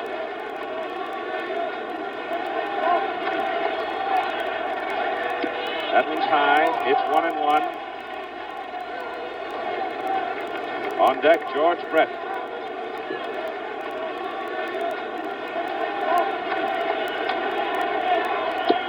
Swing and a miss. It's 1-2. Billy Martin going for Grant Jackson. Because he knows the power men coming up to Kansas City are from the left side, obviously. He wants Jackson to work against Brett and Mayberry. Figuring that Jackson is at least the equal of Wolford. Wolford fouls it back 1-2. Last 2 pitches are according to the book, Reg. Sailing away to the outside and down. One fastball away, and the other one was a ball that was down. It was a breaking ball, kind of out of characteristic for Grant, but you never know in situations. There's the story of Grant Jackson's career versus the Kansas City Royals. The Royals have been in existence only 8 seasons. Here they are fighting with the Yankees for the American League pennant. That pitch is just high, 2-2. It's the Royals' dream to duplicate the miracle of the Mets, who in their 8th year won everything in 1969 as they astonished everybody by beating the Birds of Baltimore in the World Series in 5 games. Just low. Now it is 3-2. There'll be no tricks now. He's missed with 2 sliders. He missed with a fastball. He tried to go down with it. It's fastball all the way right now. Power against power. Here we go. Ball, a little bleeder hit out into short center field. Rivers coming, no play. Whoa, Cowards delayed on it. They almost came up with a play at second base. Rivers might have had a chance with it, Keith. So now you have nobody out, and you have the tying run coming to play. Now watch Cowards. He had to hold up because of Mickey Rivers' speed out there in center. And then he realized that Rivers couldn't get to it. And if they had really gone quickly for the throw, they might have had a play at second base, but they did not. That's the important thing. And now George Brett, the American League batting champion, is at the plate representing the tying run in the ball game. At second base, Al Cowards. At first base, Jim Wolford. Now here is George Brett. Talked to George yesterday, and he said he doesn't try to go for home runs unless the situation warrants it. He represents a tying run. Grant Jackson's fastball is high and tight. There's no quitting this team, and George Brett, the best hitter in the American League, has hit .362 with men on base throughout the year 1976. You couldn't have a better man up. High drive, hit to right field. Home run. It's gone. There it is. The ball game is tied. Certain situations, like he said, he doesn't like to look for pitches because it takes away from his greatest asset of just hitting the ball hard in particular spots. But there he is. I said it earlier, he made an error. What did I say? I'm no gospel, but I think I know athletes. It'll make him a better hitter when he comes back to the plate. Take a look at the little short porch over there. George Brett. You might not be a scientific hitter, George, but you can do it. And obviously he gets a roaring welcome into the Royals dugout. And you can hear the quiet of this crowd. Big John Mayberry. Here's Mayberry now. Jackson throws it over his head.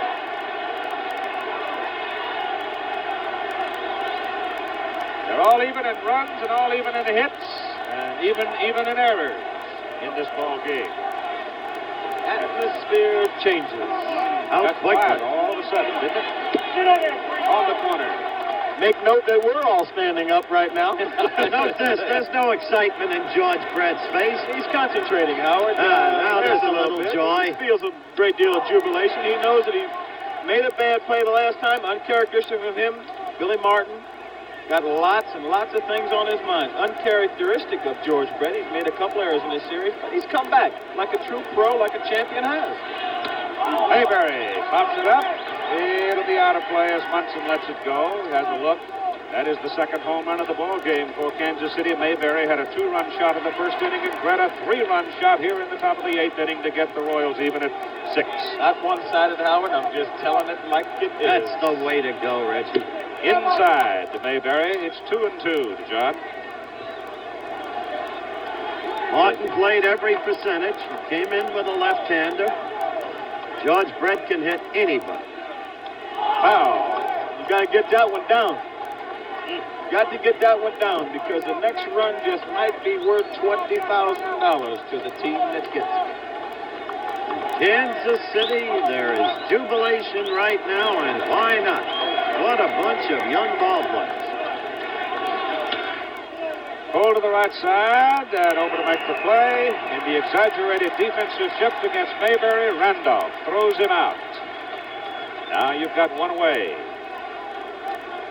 Kansas City with 2 home runs tonight indicates they're coming out perhaps of the slump that has plagued them. They had hit only 3 home runs in their previous 37 games, including the championship series. And they've gone bang, bang tonight. And here's Hal McRae playing right field. Outside from Grant Jackson. Well, we'll see the resiliency of Grant Jackson. We'll see the resiliency of the Yankees.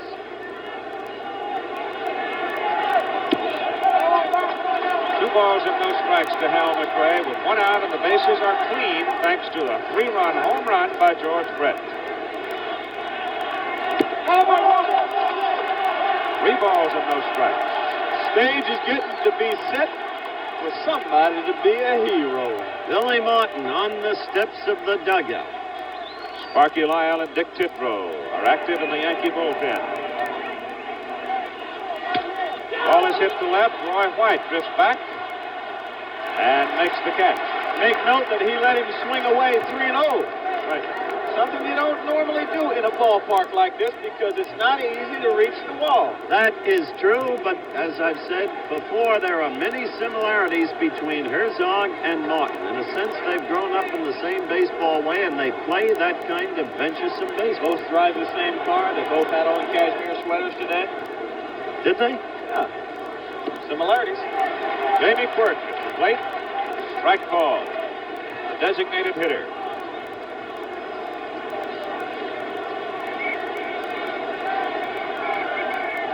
Swing and a miss as Jamie went for that fastball and didn't get it. Trying to dial 8. Long distance. Yep. Tripled yesterday.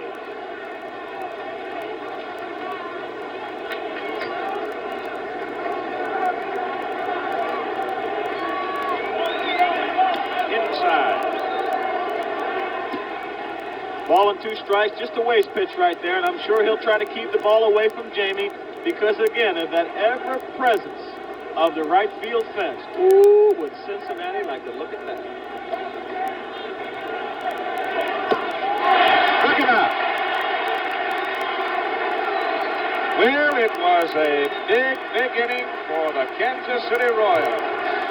A 3-run home run by George Brett. And after 7.5, we're all even at 6-6.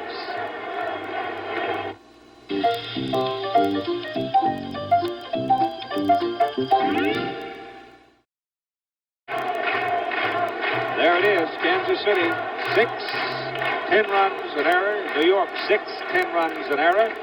And we go down to the bottom of the 8th inning for the New York Yankees. Incidentally, Ed Figueroa charged with 4 of those 6 Kansas City runs. And now for the Yankees. It is the top of the order, which has been particularly troublesome. Mickey Rivers, a triple, and 3 singles.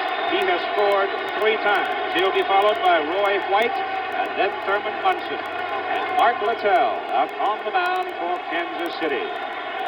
Mickey Rivers, we've said it before, the catalyst of the offense. 4 hits already. He's supplied half of the runs, half of the offense. Got a chance for 5 hits. And Littell, fastball, misses, ball 1. Last guy to get 5 hits, a teammate of mine, Paul Blair, against the Minnesota Twins in 1969. 5-5. Ball 2. Under any circumstances, we come to a tie situation in the 8th inning where Herzog has the very man in there that he would most want. A power pitcher, big, strong, and unafraid. Martin has done everything right. It didn't work for him. Right. 2-1. Stayed with Figueroa, got the most out of him, came in with a southpaw pitcher who's been his best pitcher on the team during the fading weeks of the season. Put him against a left-handed hitter. High fly ball hit to right center. McRae goes over, makes the catch. George Brett is, I don't know what kind of hitter he is. He's just a good one. I don't know if he's left-handed or right-handed because he shows no signs of giving in to anybody. Right. He has, I don't think he's had a bad out in the 5 games we've had up to this point. Got a chance he might have a future in this game. Roy White, great now, play. Switch hitter for New York. With 1 out, bases empty. Game on even at 6-6. Let's make note of the fact Roy White now a right-handed hitter. He becomes a 320 hitter. He's hit 12 of his 14 home runs left-handed. right here in Yankee Stadium with the short porch. He becomes a threat. He's 1 for 2 against Littell this season. Bill Haller, right field umpire, going out to clean something off the field. A lot of debris floating around tonight. Wind getting a hold of some of the confetti. Here it is. To White. Shot at Mayberry. Good play by John, and Roy White's out. Hit it hard. Excellent play. Had a little trouble getting a handle on it, but he kept his body in front of it just in case he would have had a problem with it. So very quickly, you've got 2 down for Thurman Munson. Watch this play as Mayberry gets in front of it, gets his man. Ooh. Get right down the line. Hot potato. So quickly, Littell has 2 out. And you can still feel the sense of momentum of the Royals with that 3-run outburst in the 8th inning. Thurman Munson. Single. 3 times tonight. Swings and misses. Thurman wants to see the baseball. Sometimes I always wonder, the pitcher has the option to change the ball anytime he wants to. The batter can only look at it. If the umpire says it's out, it's out. If not, it's back to the pitcher. A little fairness in this game, huh? Thurman Munson has delivered 2 runs, knocked across 2 tonight for New York. Kansas City riding home run power with John Mayberry and George Brett into a 6-6 tie. Whitey Herzog watching from the dugout. With 2 out, nobody on. Swing and a miss, strike 2. Goes right after you. Now I'm quite sure he'll try and make a pitch. No balls and 2 strikes. He doesn't want to give Thurman anything that'll cost him the American League pennant.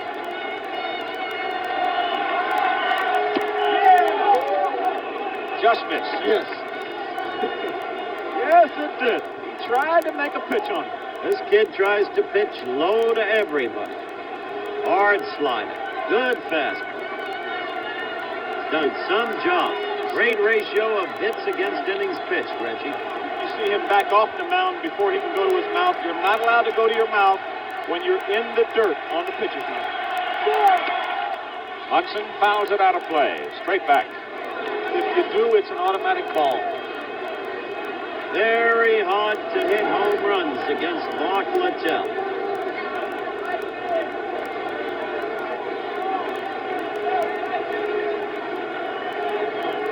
Takes his time.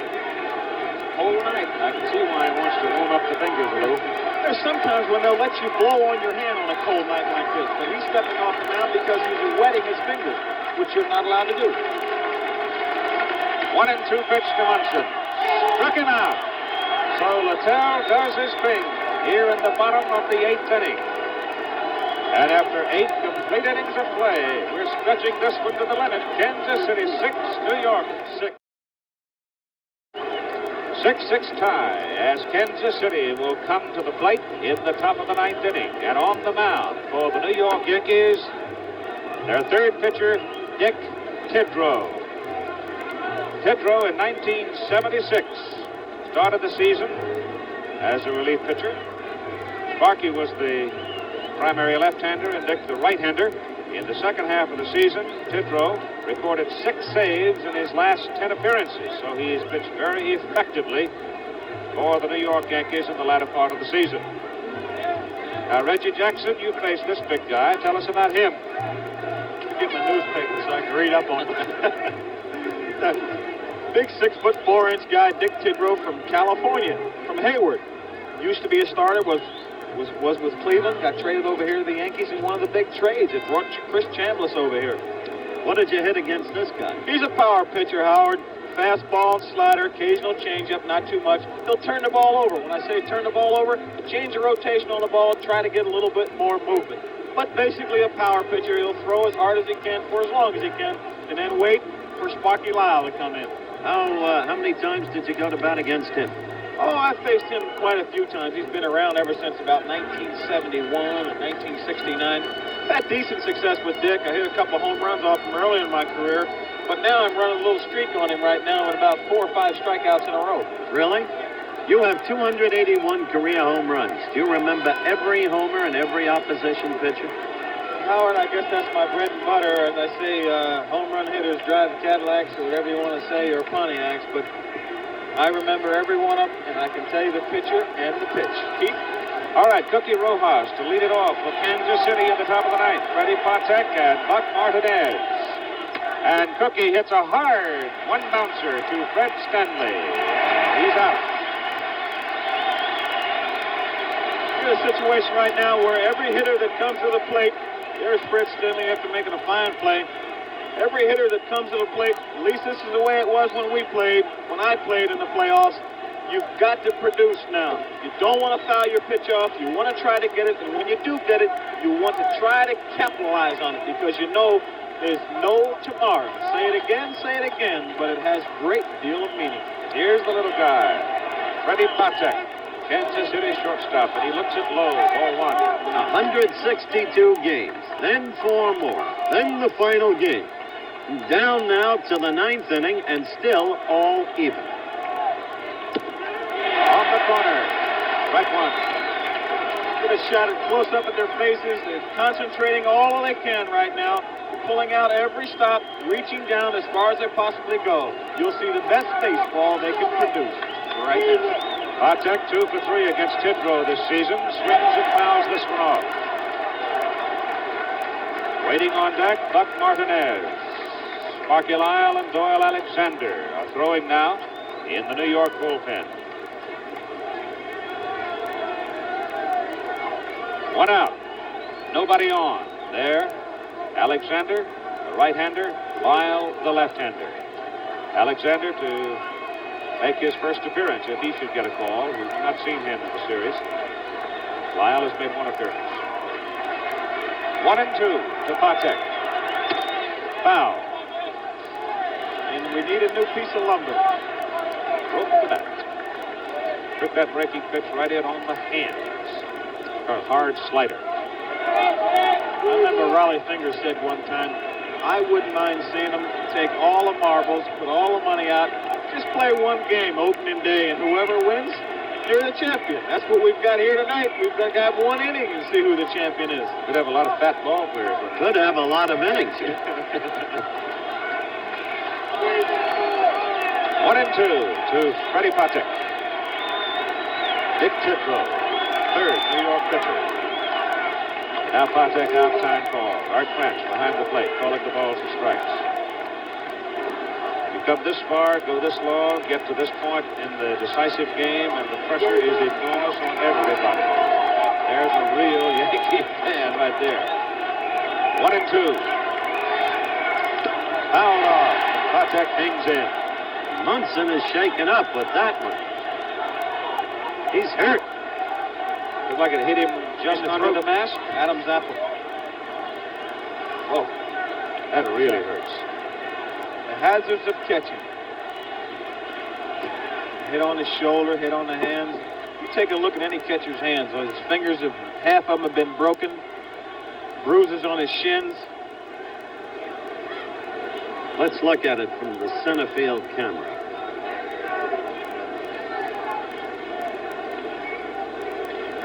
Adam's apple. There's no real way to measure the velocity of the fastball thrown in there and then nipped by the bat. It just increases the velocity. Ouch, ouch, ouch. At this stage of the game, if he had a broken hand, he'd see it through, knowing Thurman Munson as I do. No question about it. The situation here, I had a guy I played with all year long, just with relish, Keith. Get in the situation, we went into Baltimore, went into Oakland one time, and I said to Lee May, I said, Lee, the grass is high here. Don't you worry about getting base hits. He said, Jack, where I'm trying to go, the grass don't grow.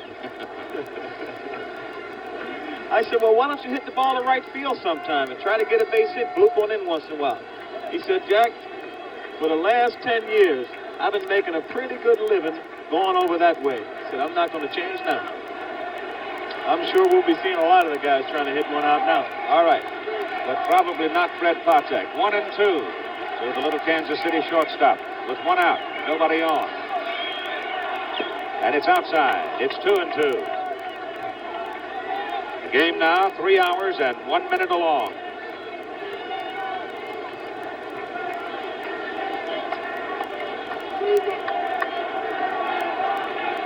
Two, the Patek. Back toward the hole, Stanley. Over. Long throw. Good play. Good play. They're all good right now. They're all tough right now. You know how easy it becomes to fumble one in situations like that No one. question about it. There's dollar signs and championship rings and diamonds all around that ball every time it bounces now. Stanley moved quickly to his right, scooped it up sure-handedly, made the long throw, never wavered for an instant. Professional play. 2 out.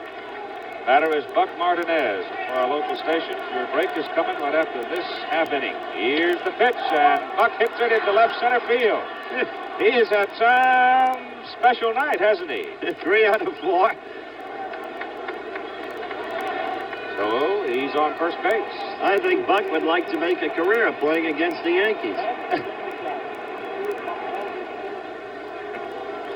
So Martinez is on first base, and we'll go back to the top of the order. Al Cowens, who fought his way on base in the 8th inning, was sitting there when Brett delivered the big home run. Led off the 8th with a sharp single to left against Ed Figueroa. Eddie was removed. On came Grant Jackson, and then came disaster. A bloop hit by Wolford, a 3-run home run by George Brett. Potential go-ahead run at first base in Martinez as Al Cowens looks at the pitch from Tidrow, and it is low. The score is tied. Royals 6 and the Yankees 6. The Royals getting even on George Brett's 3-run home run in the top of the 8th inning. They're now at bat in the top of the 9th. The winner of this game is the American League champion. Cowens looks, it's low again. 2 balls and no strikes, and I would have to say that Al Cowens is due. Well, he singled in the 8th. Catch this, Howard. He's so due, he's wet. Nice body. Tidrow watching Martinez on first.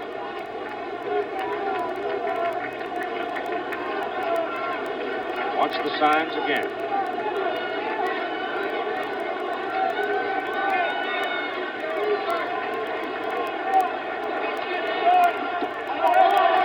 Pitch misses. 3 balls and no strikes with 2 out.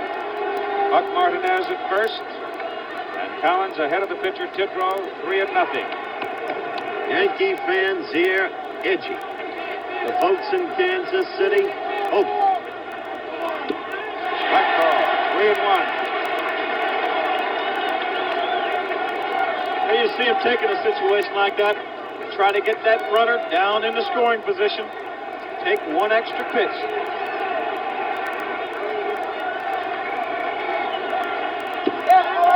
All 4. It is.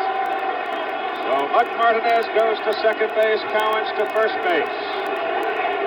And now it is Jim Wolford. Wolford, the right-hander who came on to hit and replaced Coquette in the lineup, and Billy Martin hustles to the mound. Sparky Lyle and Doyle Alexander in the Yankee bullpen if he wants one of them. I don't think he'll take Tidrow out. Wolford, by the way, during the season hit only .208 with runners on base. He did hit .270 with the bases empty throughout the '76 season. Yeah, but he got a single a few minutes ago. He in the sure 8th inning. did. A big blooper, and that set up the Brett home run. No question about it. Billy Martin out of the dugout goes out and says, you got to go after this man. If he hit 408, 208, or 108, you don't want to face George Brett because we all know what he can do.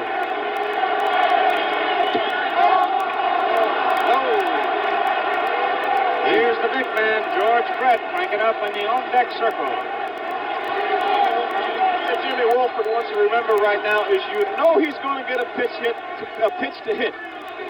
Popped up foul on the right side, well back into the crowd. It's 1-1. Well, looking back to that 8th inning blooper of Wolford's, remember, it's easy to second guess. But we suggested then that Rivers may have gotten a slow start on the ball. If so, keep playing the ball game. If so, what did you think, Reg? hitting over them. 1-1. It's inside. Pitching, eh?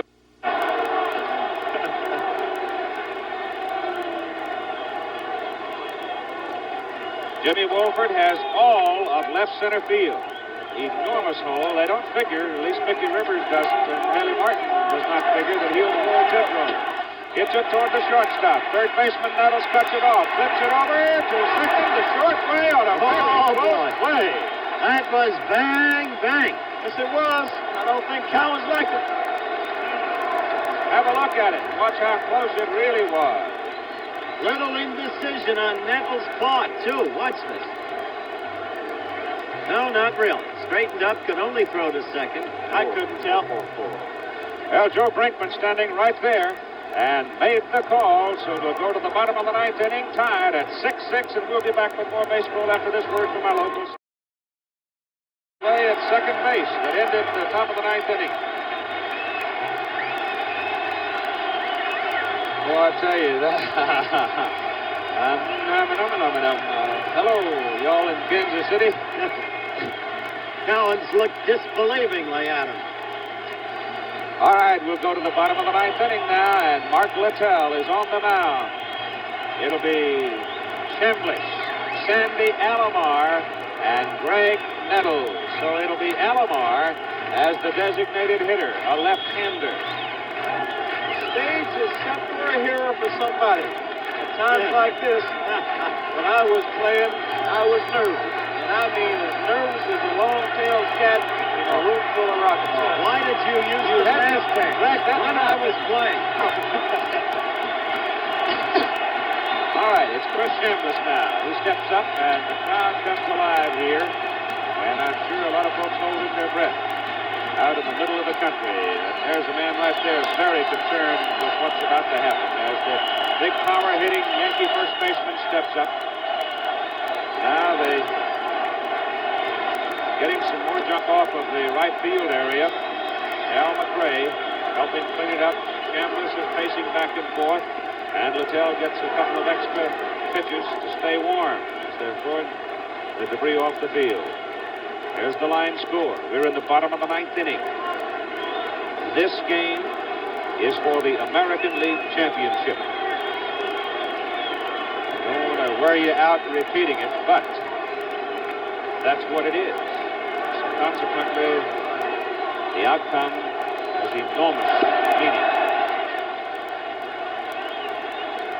What Kansas City has done in this series has been really exceptional when you stop to consider that one of their finest players, the man who ordinarily ignites their offense, and the man who is so fleet-footed and such a threat on the bases, Amos Otis, from the very first inning of the first game has been out. You see unthinking fans throwing bottles, dangerous instrumentalities. Wonder again about the mentality of people who will stoop to such an act. Do it, Howard. Do it, Howard. Just telling it like it is. All right, now the plate umpire, Art France, coming over to talk to Billy Martin. And I'm sure that if it continues, we're going to have some admonishing words from the public address system about it. McRae was hit in the leg by an object thrown out there. Remember, Pete Rose was involved in the things not quite. Well, I remember Pete Pete Rose Rose. at Stadium. I remember Pete Rose at Shea Stadium. Yeah. Here's the public address announcer's warning. Please do not litter the field. Please do not throw bottles on the field. Throwing objects will endanger both the players and the spectators, and the Yankees request good sportsmanship on the part of all. Thank you. It was cold that night, and I was the first hitter, and because of the cold and because of the moment, the fans understood the moment, so they started throwing stuff on the field. They were throwing toilet paper and stuff all over in the outfield. So before the first pitch was thrown, even though I was ready and Mark Littell was ready to pitch, we had to wait because they had to pick up all the stuff in the outfield, all the ground crew. So that made it a little more anxious because it was really cold, and I was just sitting there shivering. Chris Chambliss walks to the plate. Chambliss, a sacrifice fly to left field for a run. Fielder's choice, a double and a single. Bird and Lindgren are warm in the Kansas City bullpen. Chambliss is so hot he's got his shirt unbuttoned. He's in heat.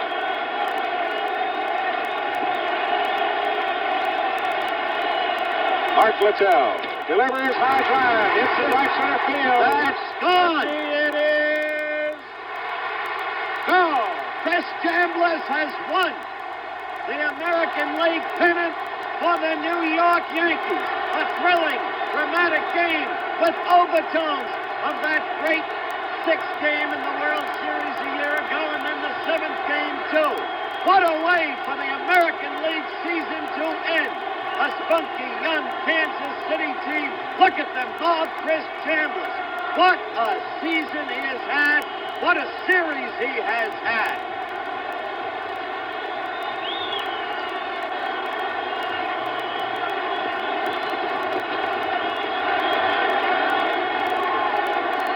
Well, there obviously was no opportunity for Chris Chambliss to travel around the bases. He had to almost fight for his life to get to the clubhouse. Didn't touch home plate, but I'm sure it won't make any difference. There'll be an easy ruling on that one right there. It's a home run all the way.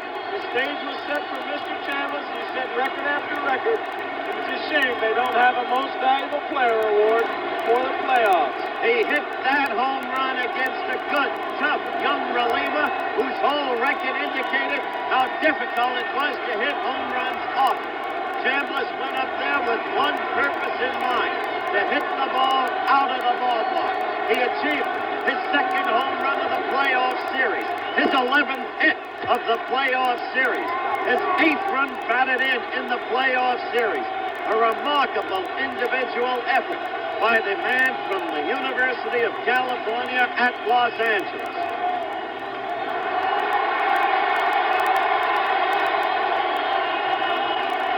Well, you can see the melee on the field as they literally came pouring out of the stands. There was just no chance at controlling the crowd. And so the New York Yankees, on Chris Chambliss' home run, defeat the Kansas City Royals by the same score the Cincinnati Reds won the National League Championship from the Philadelphia Phillies, 7-6. And you can see how many people have spilled out onto the field. Dick Tidrow will get the win in relief, and Mark Littell will take the loss. When he threw the first pitch, I just swung at the first thing I saw. It was a high fastball, and I swung at it, and it wasn't a home run where you kind of knew it was a home run because, as you know, it didn't go that far over the fence. But as soon as it went over the fence, it was just pandemonium. By the time I got to second, I saw nothing but people on the field. It was crazy, and it was kind of scary because the one thing that went through my mind was that if I were to fall down, I had all these people on top of me or something, and I couldn't breathe. That's sort of what I thought about.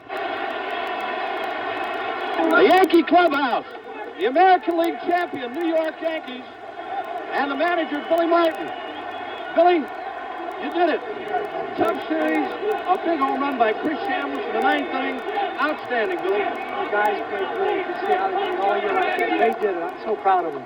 Billy, the series outstanding. Whitey Herzog and the Kansas City Royals. A lot of people thought it wouldn't be this close, Billy. It took you 5 games, and it took that big home run by Chambliss to win it. I thought Whitey Herzog did a super job, and their players ought to be commended. They played great. It was just a great series. What about the ball game tonight, Billy? Anxious moments for you tonight? I know you're all keyed up, but I got to ask you. Well, the guys are up. I was a little disappointed when we let that 3-run get away from us, but they came back as usual. You know the thing, Billy, I noticed tonight, the introduction of the players on the field. You were standing, I haven't seen you do this in a long time. You were standing there clapping as each player was introduced on the field. Well, I kind of like my players. I love them. And Billy, outstanding job tonight, buddy. Congratulations. Billy Martin, the Yankee manager. Where's Chris Chambliss? Get Chris Chambliss over here. We're going to get Chris Shambliss. Where's Thurman Munson? Come here, Thurman. Outstanding series. Thurman Munson, the Yankee catcher. Big base hits tonight. Thurman, what about your feelings on the series? I'm not sure it's ended yet. I don't know if anybody catched home plate. We're just happy as hell to be here. You know, we blew a 3-run lead there, and the guy hit a ball that really the wind took out. He didn't hit it real well right down the line. And then, you know, we came back, and Kidrow came in and pitched well, and, you know, you can't fault Jackson. It was cold and the ball slipped. It just feels good. The ball that George Brett hit, Thurman, I know everybody wants to know. What was it? It was just, we were trying to pitch him away, just keep him in the ballpark. And he let a fastball slip. It was real slippery as it got cooler. He came in, he wasn't loose, and he kind of threw the ball up, that's all. And it really wasn't hit well at all. Like Mayberry's, they're both strong, and it happened, that's all. Thurman, what about the home run by Shambliss? What did you do when Chris Shambliss hit the ball? Did you know it was gone? I was out in the field by home plate almost before the damn thing went over the fence. Chris has done it all year, like everybody, and there's really nobody you can pick out on this club that has done, really a better job. And just thank God, the Lord was on our side, and it's just one of those things. Thurman, you had an outstanding series again. Congratulations. Now let's go back upstairs to Howard Cosell. Thank you very much, Bob. Thank you, Billy Martin. Thank you, Thurman Munson. Our congratulations to you. Billy Martin said one thing in that interview to remember. He said, "We came back as usual." The whole trademark of this now championship Yankee team throughout the 1976 season has been its resiliency. Now we have Chris Shambliss ready in the clubhouse with Bob Uecker. Go ahead, Bob. The hero of tonight's ball game, Chris Shambliss, the game-winning home run in the 9th inning. And Chris, you had to go back and touch home plate. What happened?